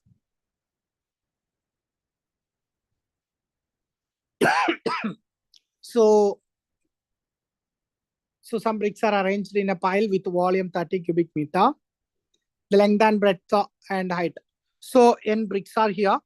So each brick is having length, breadth, and height. And so then in that pile, the number of bricks. This is n stand for the number of bricks. Okay. So total volume of the n number of bricks is 30. This is the volume of one brick. Okay, this is the volume of one brick. From here, we are solving this question. Okay, so this is 30 cubic meter. And this is centimeter. Okay, so we need to convert it into meters. Okay, we need to convert into meters. So 25 will be like 0.25 meter. 12.5 will be like 0.125 meter. And 8 will be like 0.08 meter. Okay, so that is equal to 13 cubic meter. Okay, that is equal to 30 cubic meter. This is one way of solving, or just multiply 10 raised to 6 over here. Then it will become cubic centimeter. Both the ways you can prefer. I usually prefer this way. Okay, because this is a centimeter. Okay, 10 raised to minus 2 is a centimeter, raised to 3. So it will like 10 raised to minus 6. So that becomes 10 raised to 6 here. You are getting 12K Kali, we will be looking into that. So to a way of solving this, so you can equate like this or you can equate like this. I will do the first one. So n into, I'm just going for 25 into 12.5 into 8. See, 25, 12.5 into 8 is 100. Okay. So it is like 100 into 25. 2500. It will be like 25 into 12.5 into 8. 12.5 into 8 is 100. 2500 equals 3 in 30 into 10 raised to 6. Okay. 30 into 10 raised to 6. So 25 equals 30. See, I'm taking two more zeros, two zeros, another two zeros, another two zeros. So this is 10 raised to 6 divided by 2500. Enough. See, cancel zeros. Zeros cancelled. 25 by 300. 325. 4, 12. So answer 12,000. Kali, you are right. Okay. 12,000 is the right answer. So 12,000 bricks are there. Okay. 12,000 bricks are there. Okay. So that's it about this question. Let me try another one.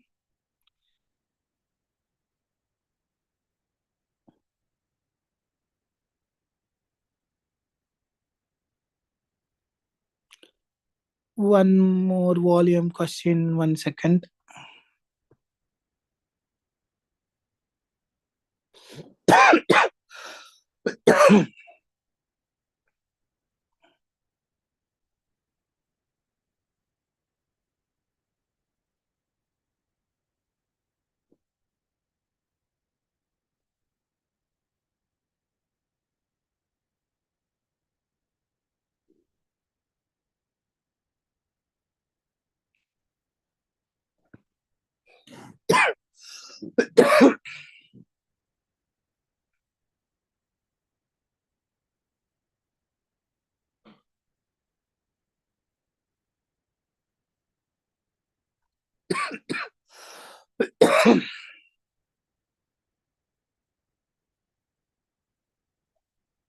So let's discuss this question. What is the diameter of the base? Go ahead.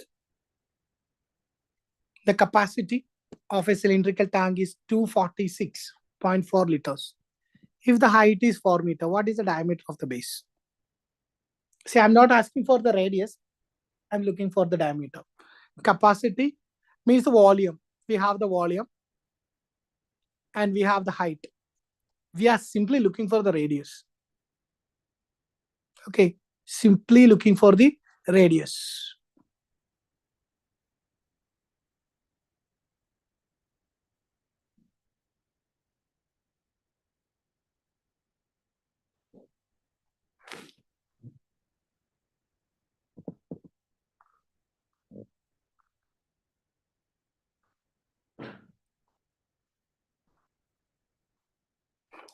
So capacity of a cylindrical tank is 246.4 liters. So we have the equation for the volume. Volume is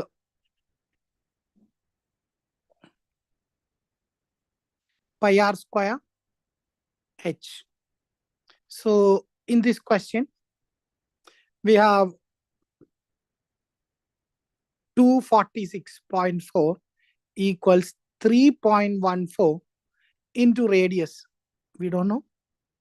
We will keep that radius square into height, that is 4. Okay, into height, that is 4.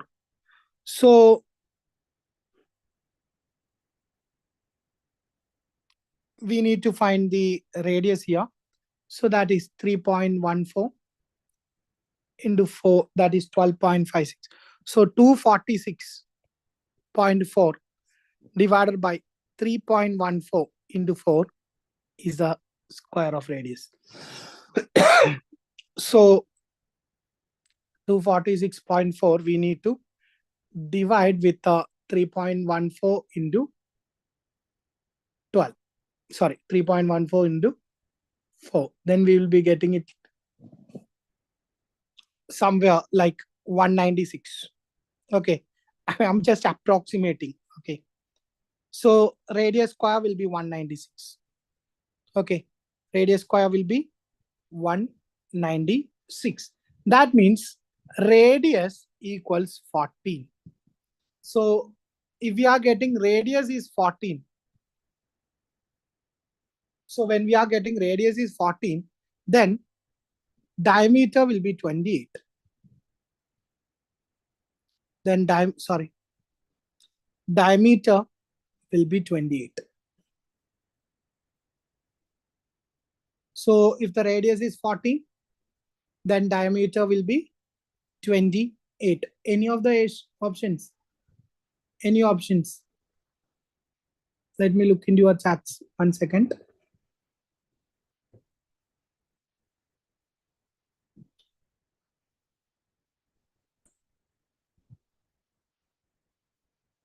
Oh, 1 second. So over here we are having liters, 246.4 liters. I will take you to the conversion chart. Okay. Yeah. Fine. I will take you to conversion chart. See over here,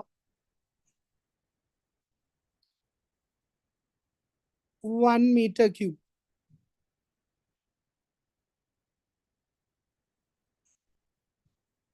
That is equal to 1 liter is equal to 1000 centimeter cube. That is the one thing. 1 liter equals 1000 centimeter cube.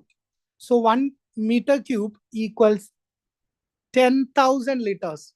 Okay, 10,000 liters. So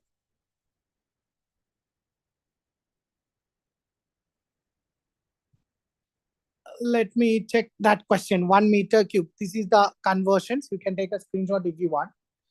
Now come to the question which we were discussing.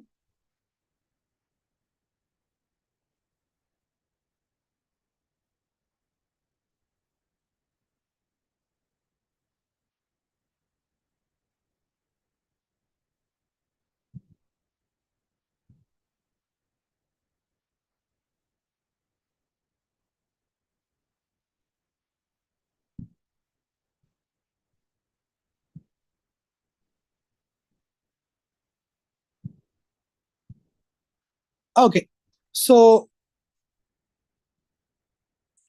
246.4 liters means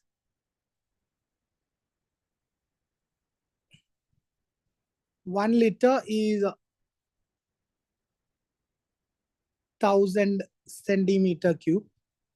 Okay, 1 liter is 1000 centimeter cube. So we are having 246.4 liters. Okay, so we are having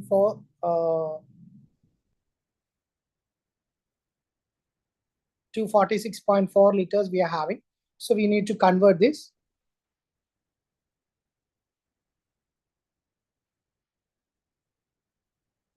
One second.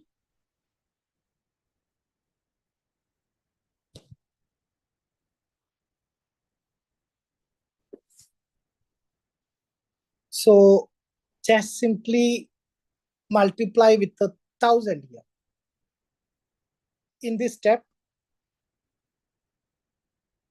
see, just we need to multiply.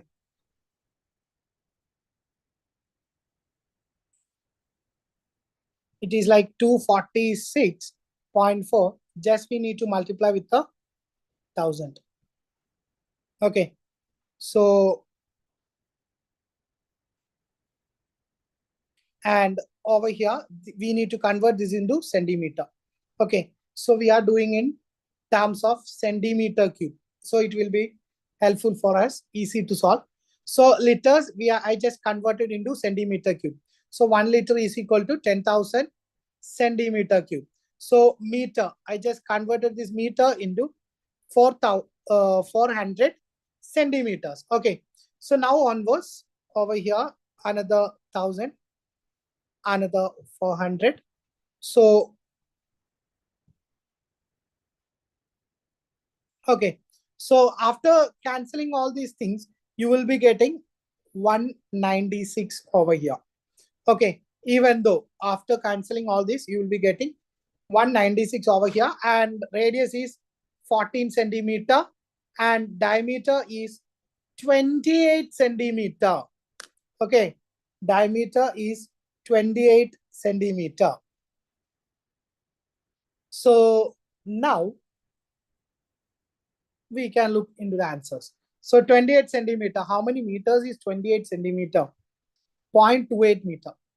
0.28 meter is the diameter. That means 28 centimeter is 0.28 meter. Okay. So right answer is not in the option. So none of these. Okay. None of these is the right answer. So let's look into, okay, fine. I think I had addressed. So let's try another simple question. Let's try. Will I get a simple question or not?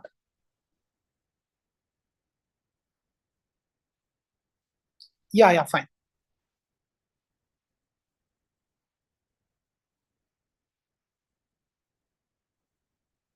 So now you can solve this question.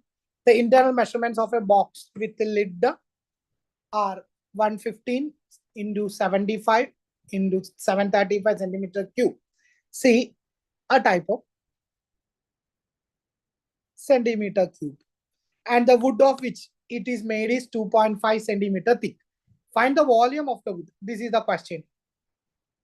I think with this question, I will be handing over to the next faculty. So solve this, everyone.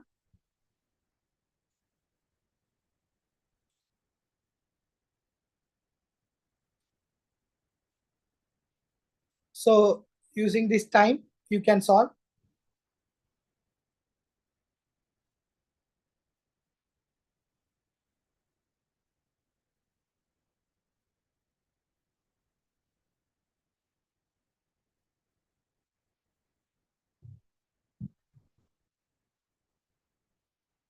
Quick.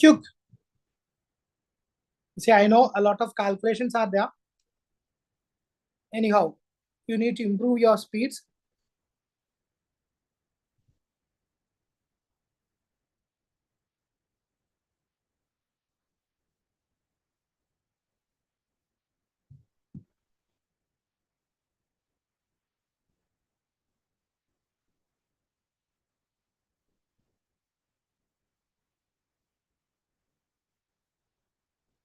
See, typo is here. Actually, let me change this, because this is the right way of this question. So 115 into 75 into 35 centimeter cube, and the wood of which it is 2.5 centimeter. Because if it is 735, it would be a very larger answer. So over here, even though still its answer is very longer one. So over here, the thickness of the box is 2.5 centimeter. Outer measurements is given. You need to find the volume, and the wood which it is made is 2.5 centimeter thick. Find the volume of the wood. So first of all, you need to find the outer volume, then the inner volume. Okay, so the length. Let me draw the figure for the better understanding. See, I'm just drawing the top view. I'm just drawing the top view. So you know that this is 115. And over here, you have a 2.5 here, another 2.5 here. So this is 120. Similarly, you need to think. This is another 2.5. This is another 2.5. And you are having a 75. So total here, it will be 80. So this is the mode of thought process record for this question. The same is happening for the height also. Okay.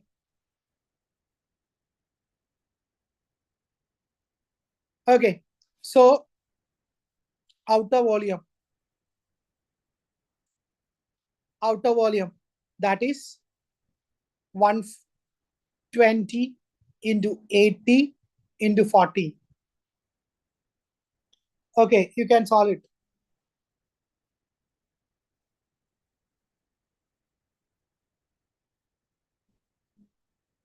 So 120 into 80 into 40. So the value is 38400. Sorry, one more zero, 3 zeros here, 3 zeros. And inner volume directly from the question, 115 into 75 into 35. That is, you can multiply and you can find like 301,875. So volume of wood will be the difference of this. That means outer minus inner. So it will be like 384 000 minus 301,875. So the difference is 82125 centimeter cube. Okay. So option A is right. So just practice similar questions. So from here onwards, our drawing faculty, Shantanu will be taking over. So he's waiting over here. So I think everything which we had learned here is clear. Fine, Kali. Okay, good. So anyway, very good participation I got from your side. So very happy. So just practice these kinds of questions as much as possible. So we have Shantanu with here. So sir, please, you can join from here onwards. Thank you so much, sir. I hope students it was a lovely session. So first of all, let me welcome you all to this drawing session, and I will be discussing a particular drawing question with you here today, and I will right away take you to my drawing board here. Okay, just a second.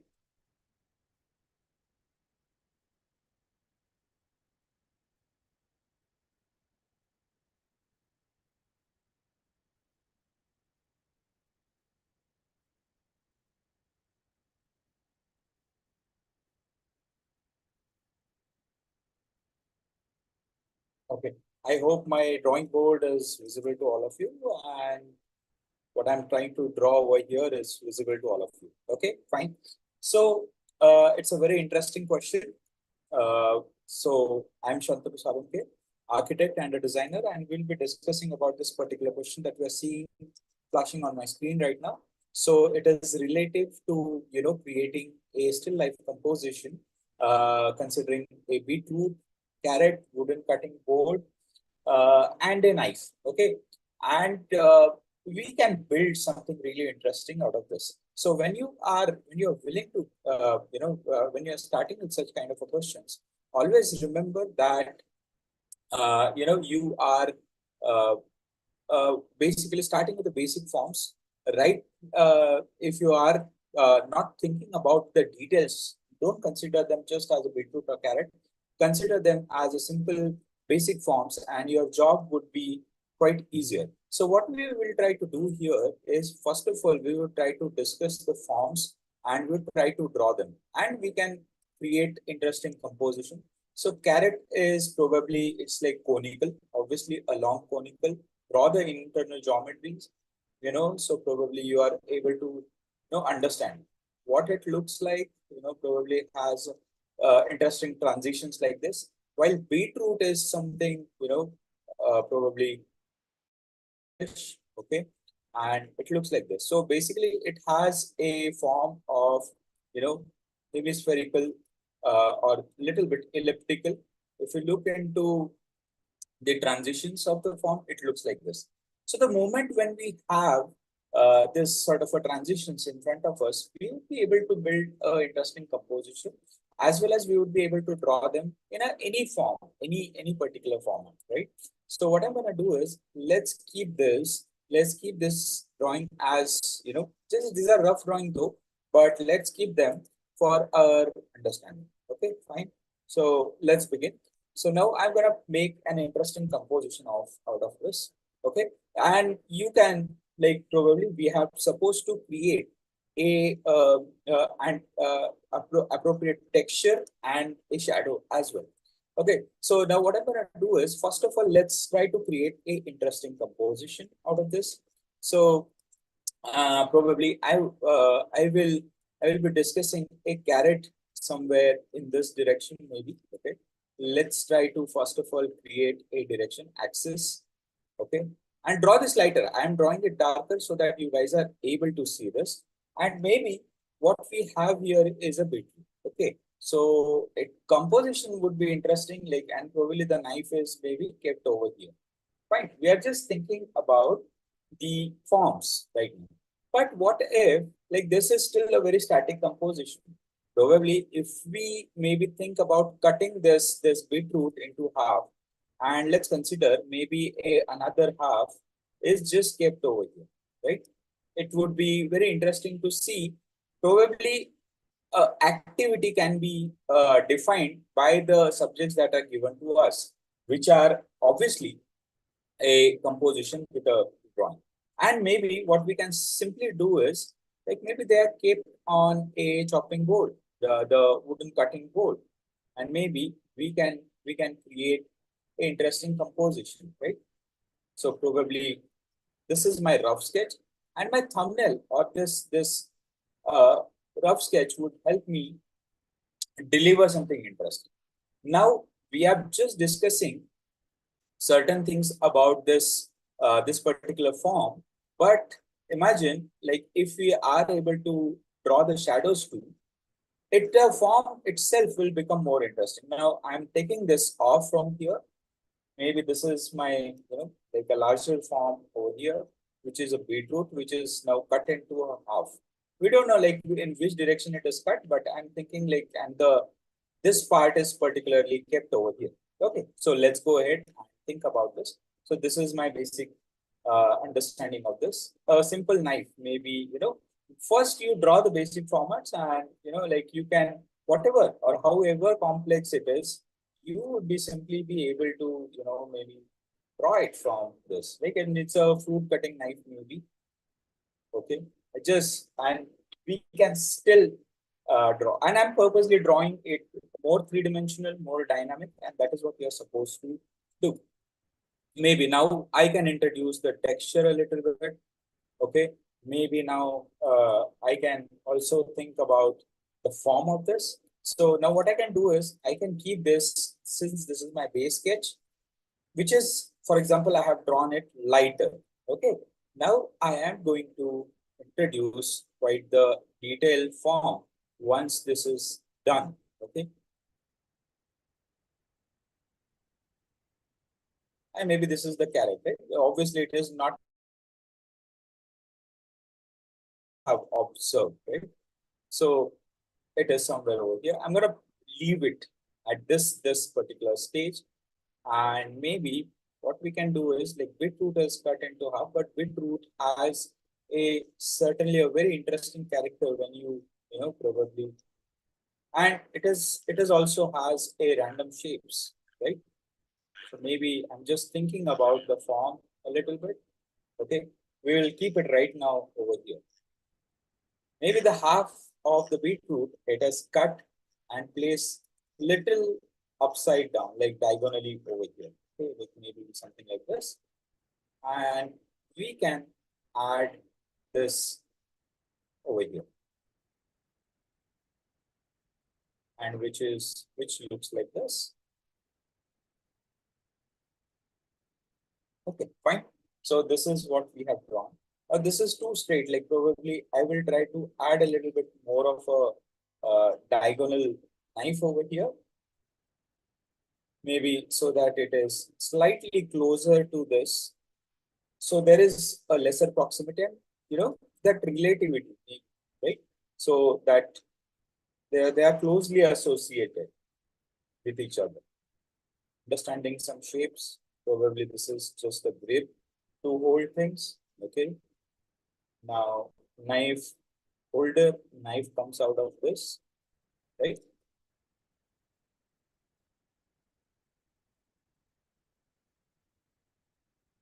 Fine. Okay. So this is almost like sort of my final sketch. Okay. And once the shadows are there in, we can totally discuss, the interesting form. So this is something that we have, dealt with. Now I will just introduce, maybe now I can make it more interesting. Maybe this is a softer form at the edges. Okay, right? So this goes behind us, obviously. Don't start like curves and curvatures from the beginning of it, because we can, that is just a matter of a simple addition, subtraction. So we always discuss how the forms are dealt with. Okay, and we pay attention, and uh, I think we deal with these things very closely, and there is a lot of importance that is given to your improvising on your drawing skills. Fine. So this is done. Now, since we are short on time, like I'm just gonna quickly render it as possible. Now, next thing,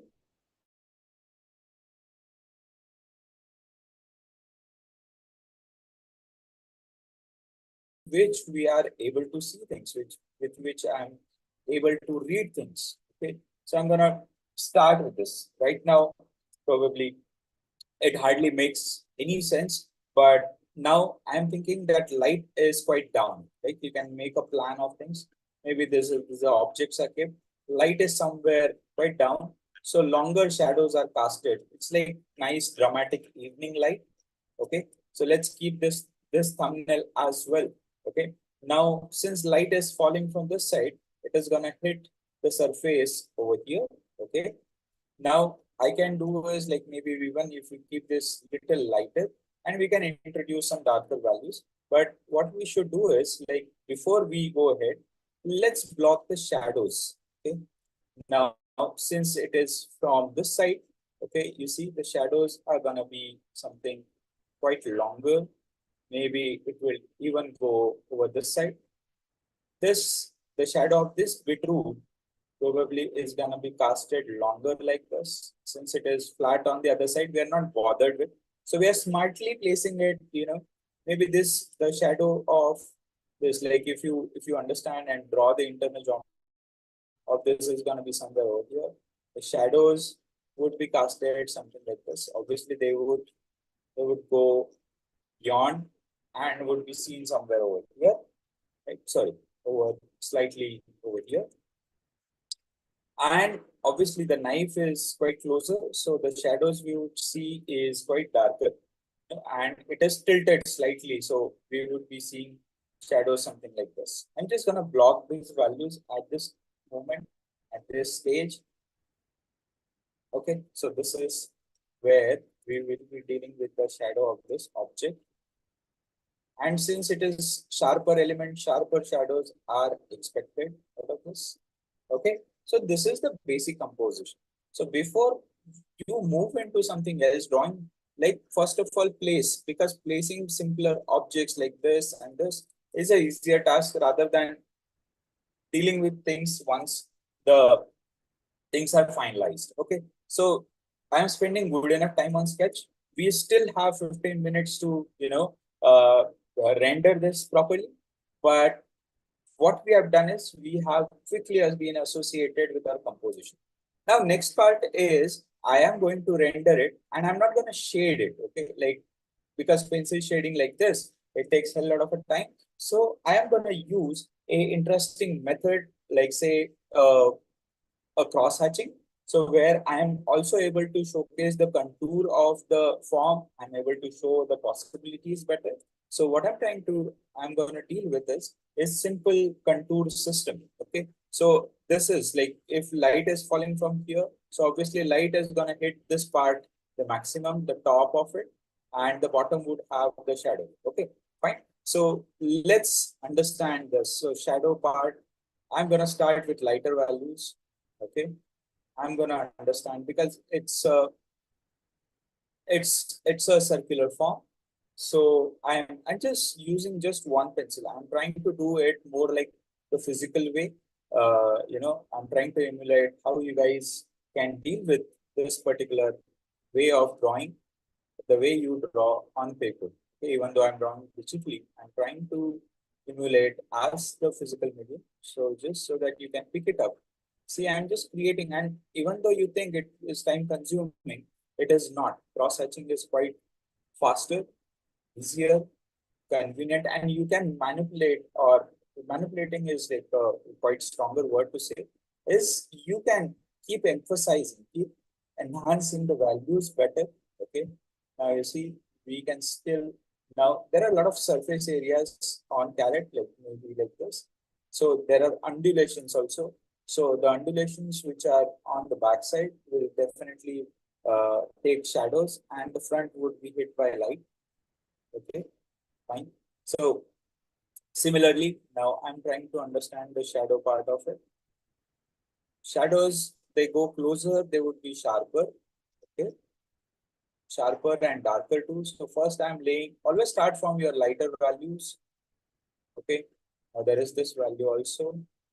So obviously there is a light falling over here. So this shadow is gonna get little blurry. Okay, and we would be having quite darker shadows at the bottom of the subject, so that you are, you know, we are, and this obviously comes from an observation. Okay, so and observation means you should observe the objects from real life and drawing. So good references also do matter a lot in your learning. So always pay attention to that. Now, obviously, this part, this side of the surface is away from the light and just trying to add some value to this. Okay, you see, so we are just almost getting things done for this very particular form. See, now this surface is gonna see light over here. So wherever there is a light, just sharper shadows would fall in with that. Okay, I'm done. Now adding the shadows of this particular knife. Maybe they were seen from this direction.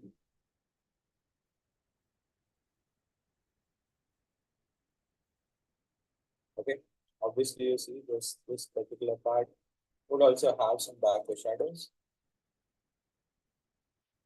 Okay.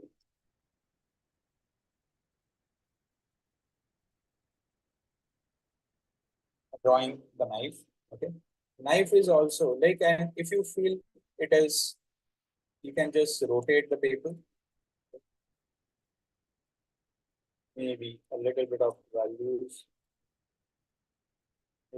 maybe quite like that.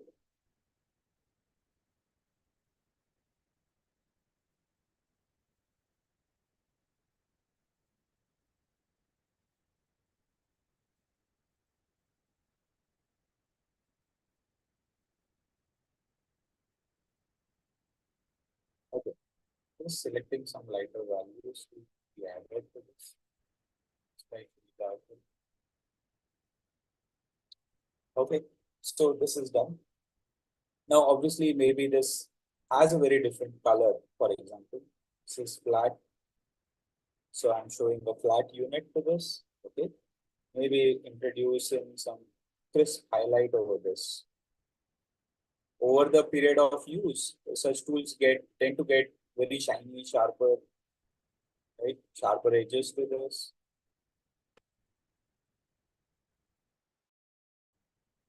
Okay, so we are almost done with the first set of my values. Now, obviously, object shadows are still left, so we're gonna pay attention to this. Now, obviously, it is the farthest point from light, so I'm gonna have some darker values at this.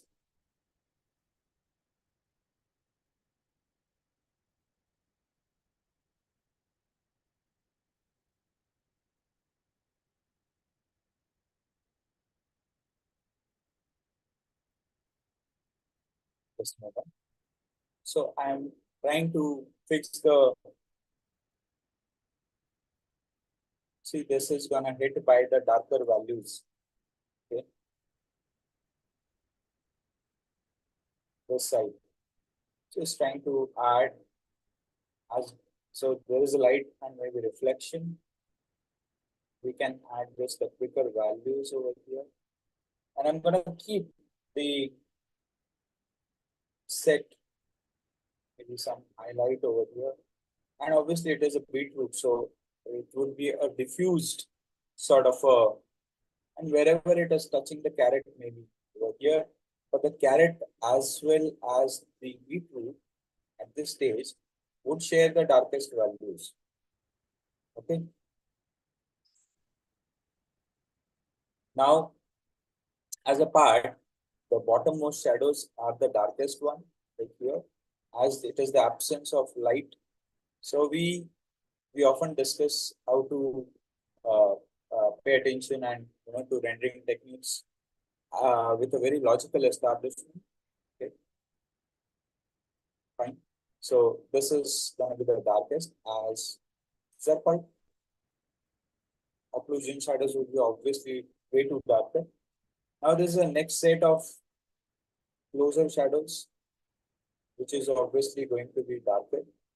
And the occlusion shadows are going to be the darkest. Okay. So we would fill in the earlier set of values.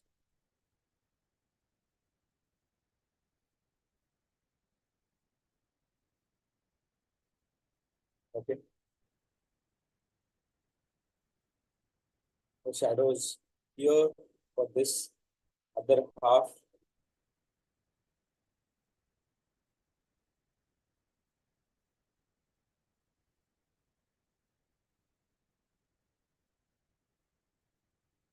Okay.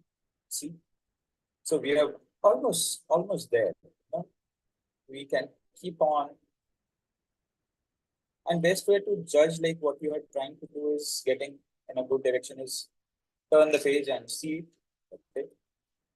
I'm also going to merge this values once again, like little nicely. Even though it is away from it, like some sharpness would be towards the left side.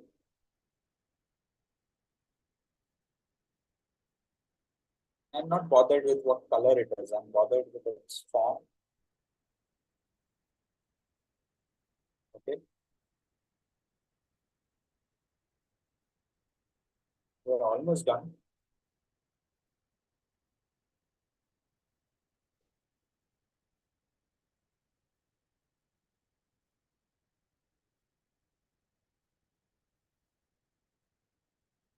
Some shadows here are going to be the sharpest, right? Okay. Here also where the form is turning away from the light.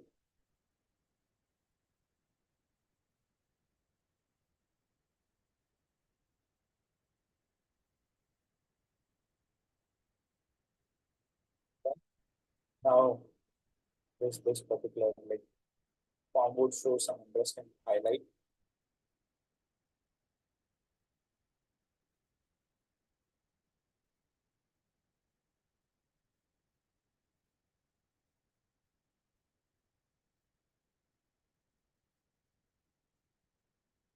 This particular part is obviously gonna stay a little darker.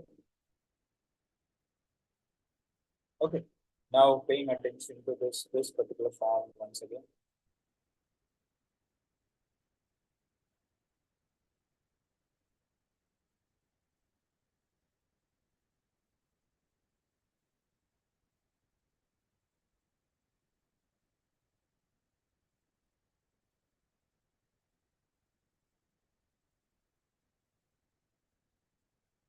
Almost done. Okay. Now paying attention to this form. The beetroot is itself is like has a quite rich and darker color. But I'm trying to reflected amount of light over here, even though it is quite far away from the light. So this part is obviously the light is reflecting, bouncing back on this, right? So I'm trying to deal with that.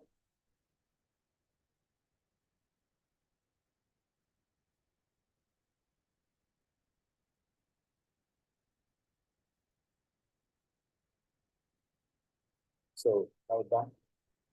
Because this is not a pure light falling on it. Maybe. I'm gonna keep this lighter than this. This has to be more darker.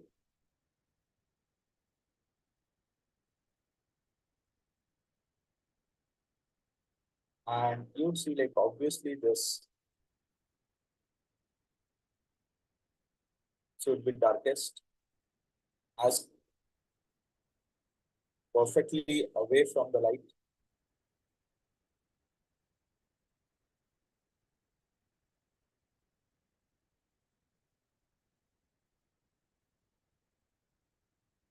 Okay.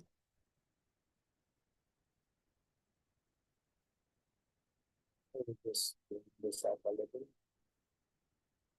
Okay, so we can have the set of values that this particular plane would require.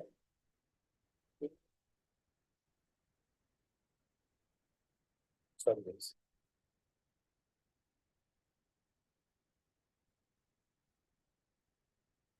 Okay, so now obviously this, when I'm drawing this darker, that means not this top, but the bottommost values are the darkest.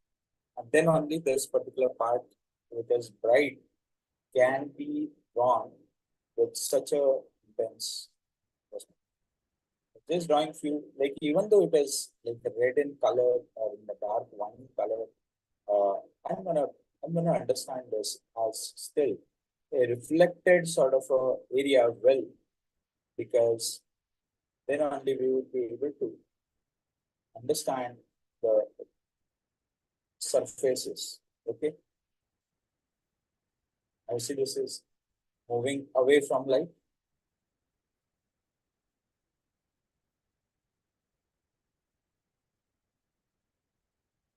As it is very far and away from light,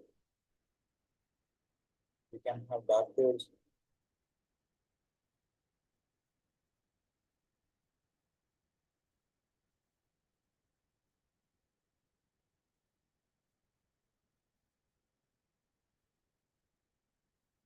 Fine. Obviously, this will also be casting some shadows. The board, and luckily, these shadows are not coming to the towards the ground part. I'm gonna draw this much, so they're slightly tilted. But this particular shadow, since it is going down on this, we will be able to see it over here. Okay. So obviously, more realistic you, more not just the realistic, but more you observe, you tend to observe such details. Okay. And this is the darkest one. We will draw the darkest one, which is the occlusion shadow. We'll get to that. Okay. But first, let's put in these values.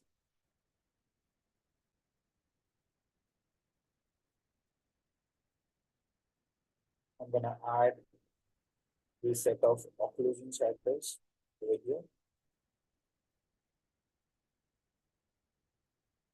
We can flip the papers so that we are confidently able to draw the diagonal lines. Fine.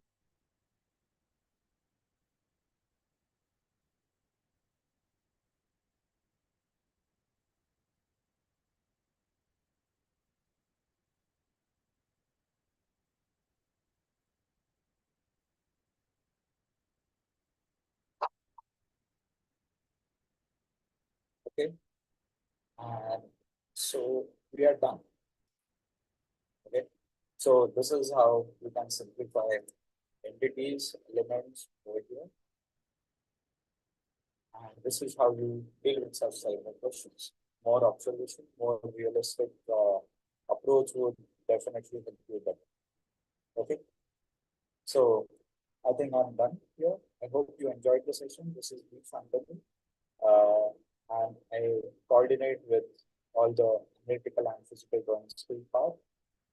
I hope you enjoyed the session. Thank you for joining us. Have a great evening, guys. Bye bye. And good evening. Have a great weekend.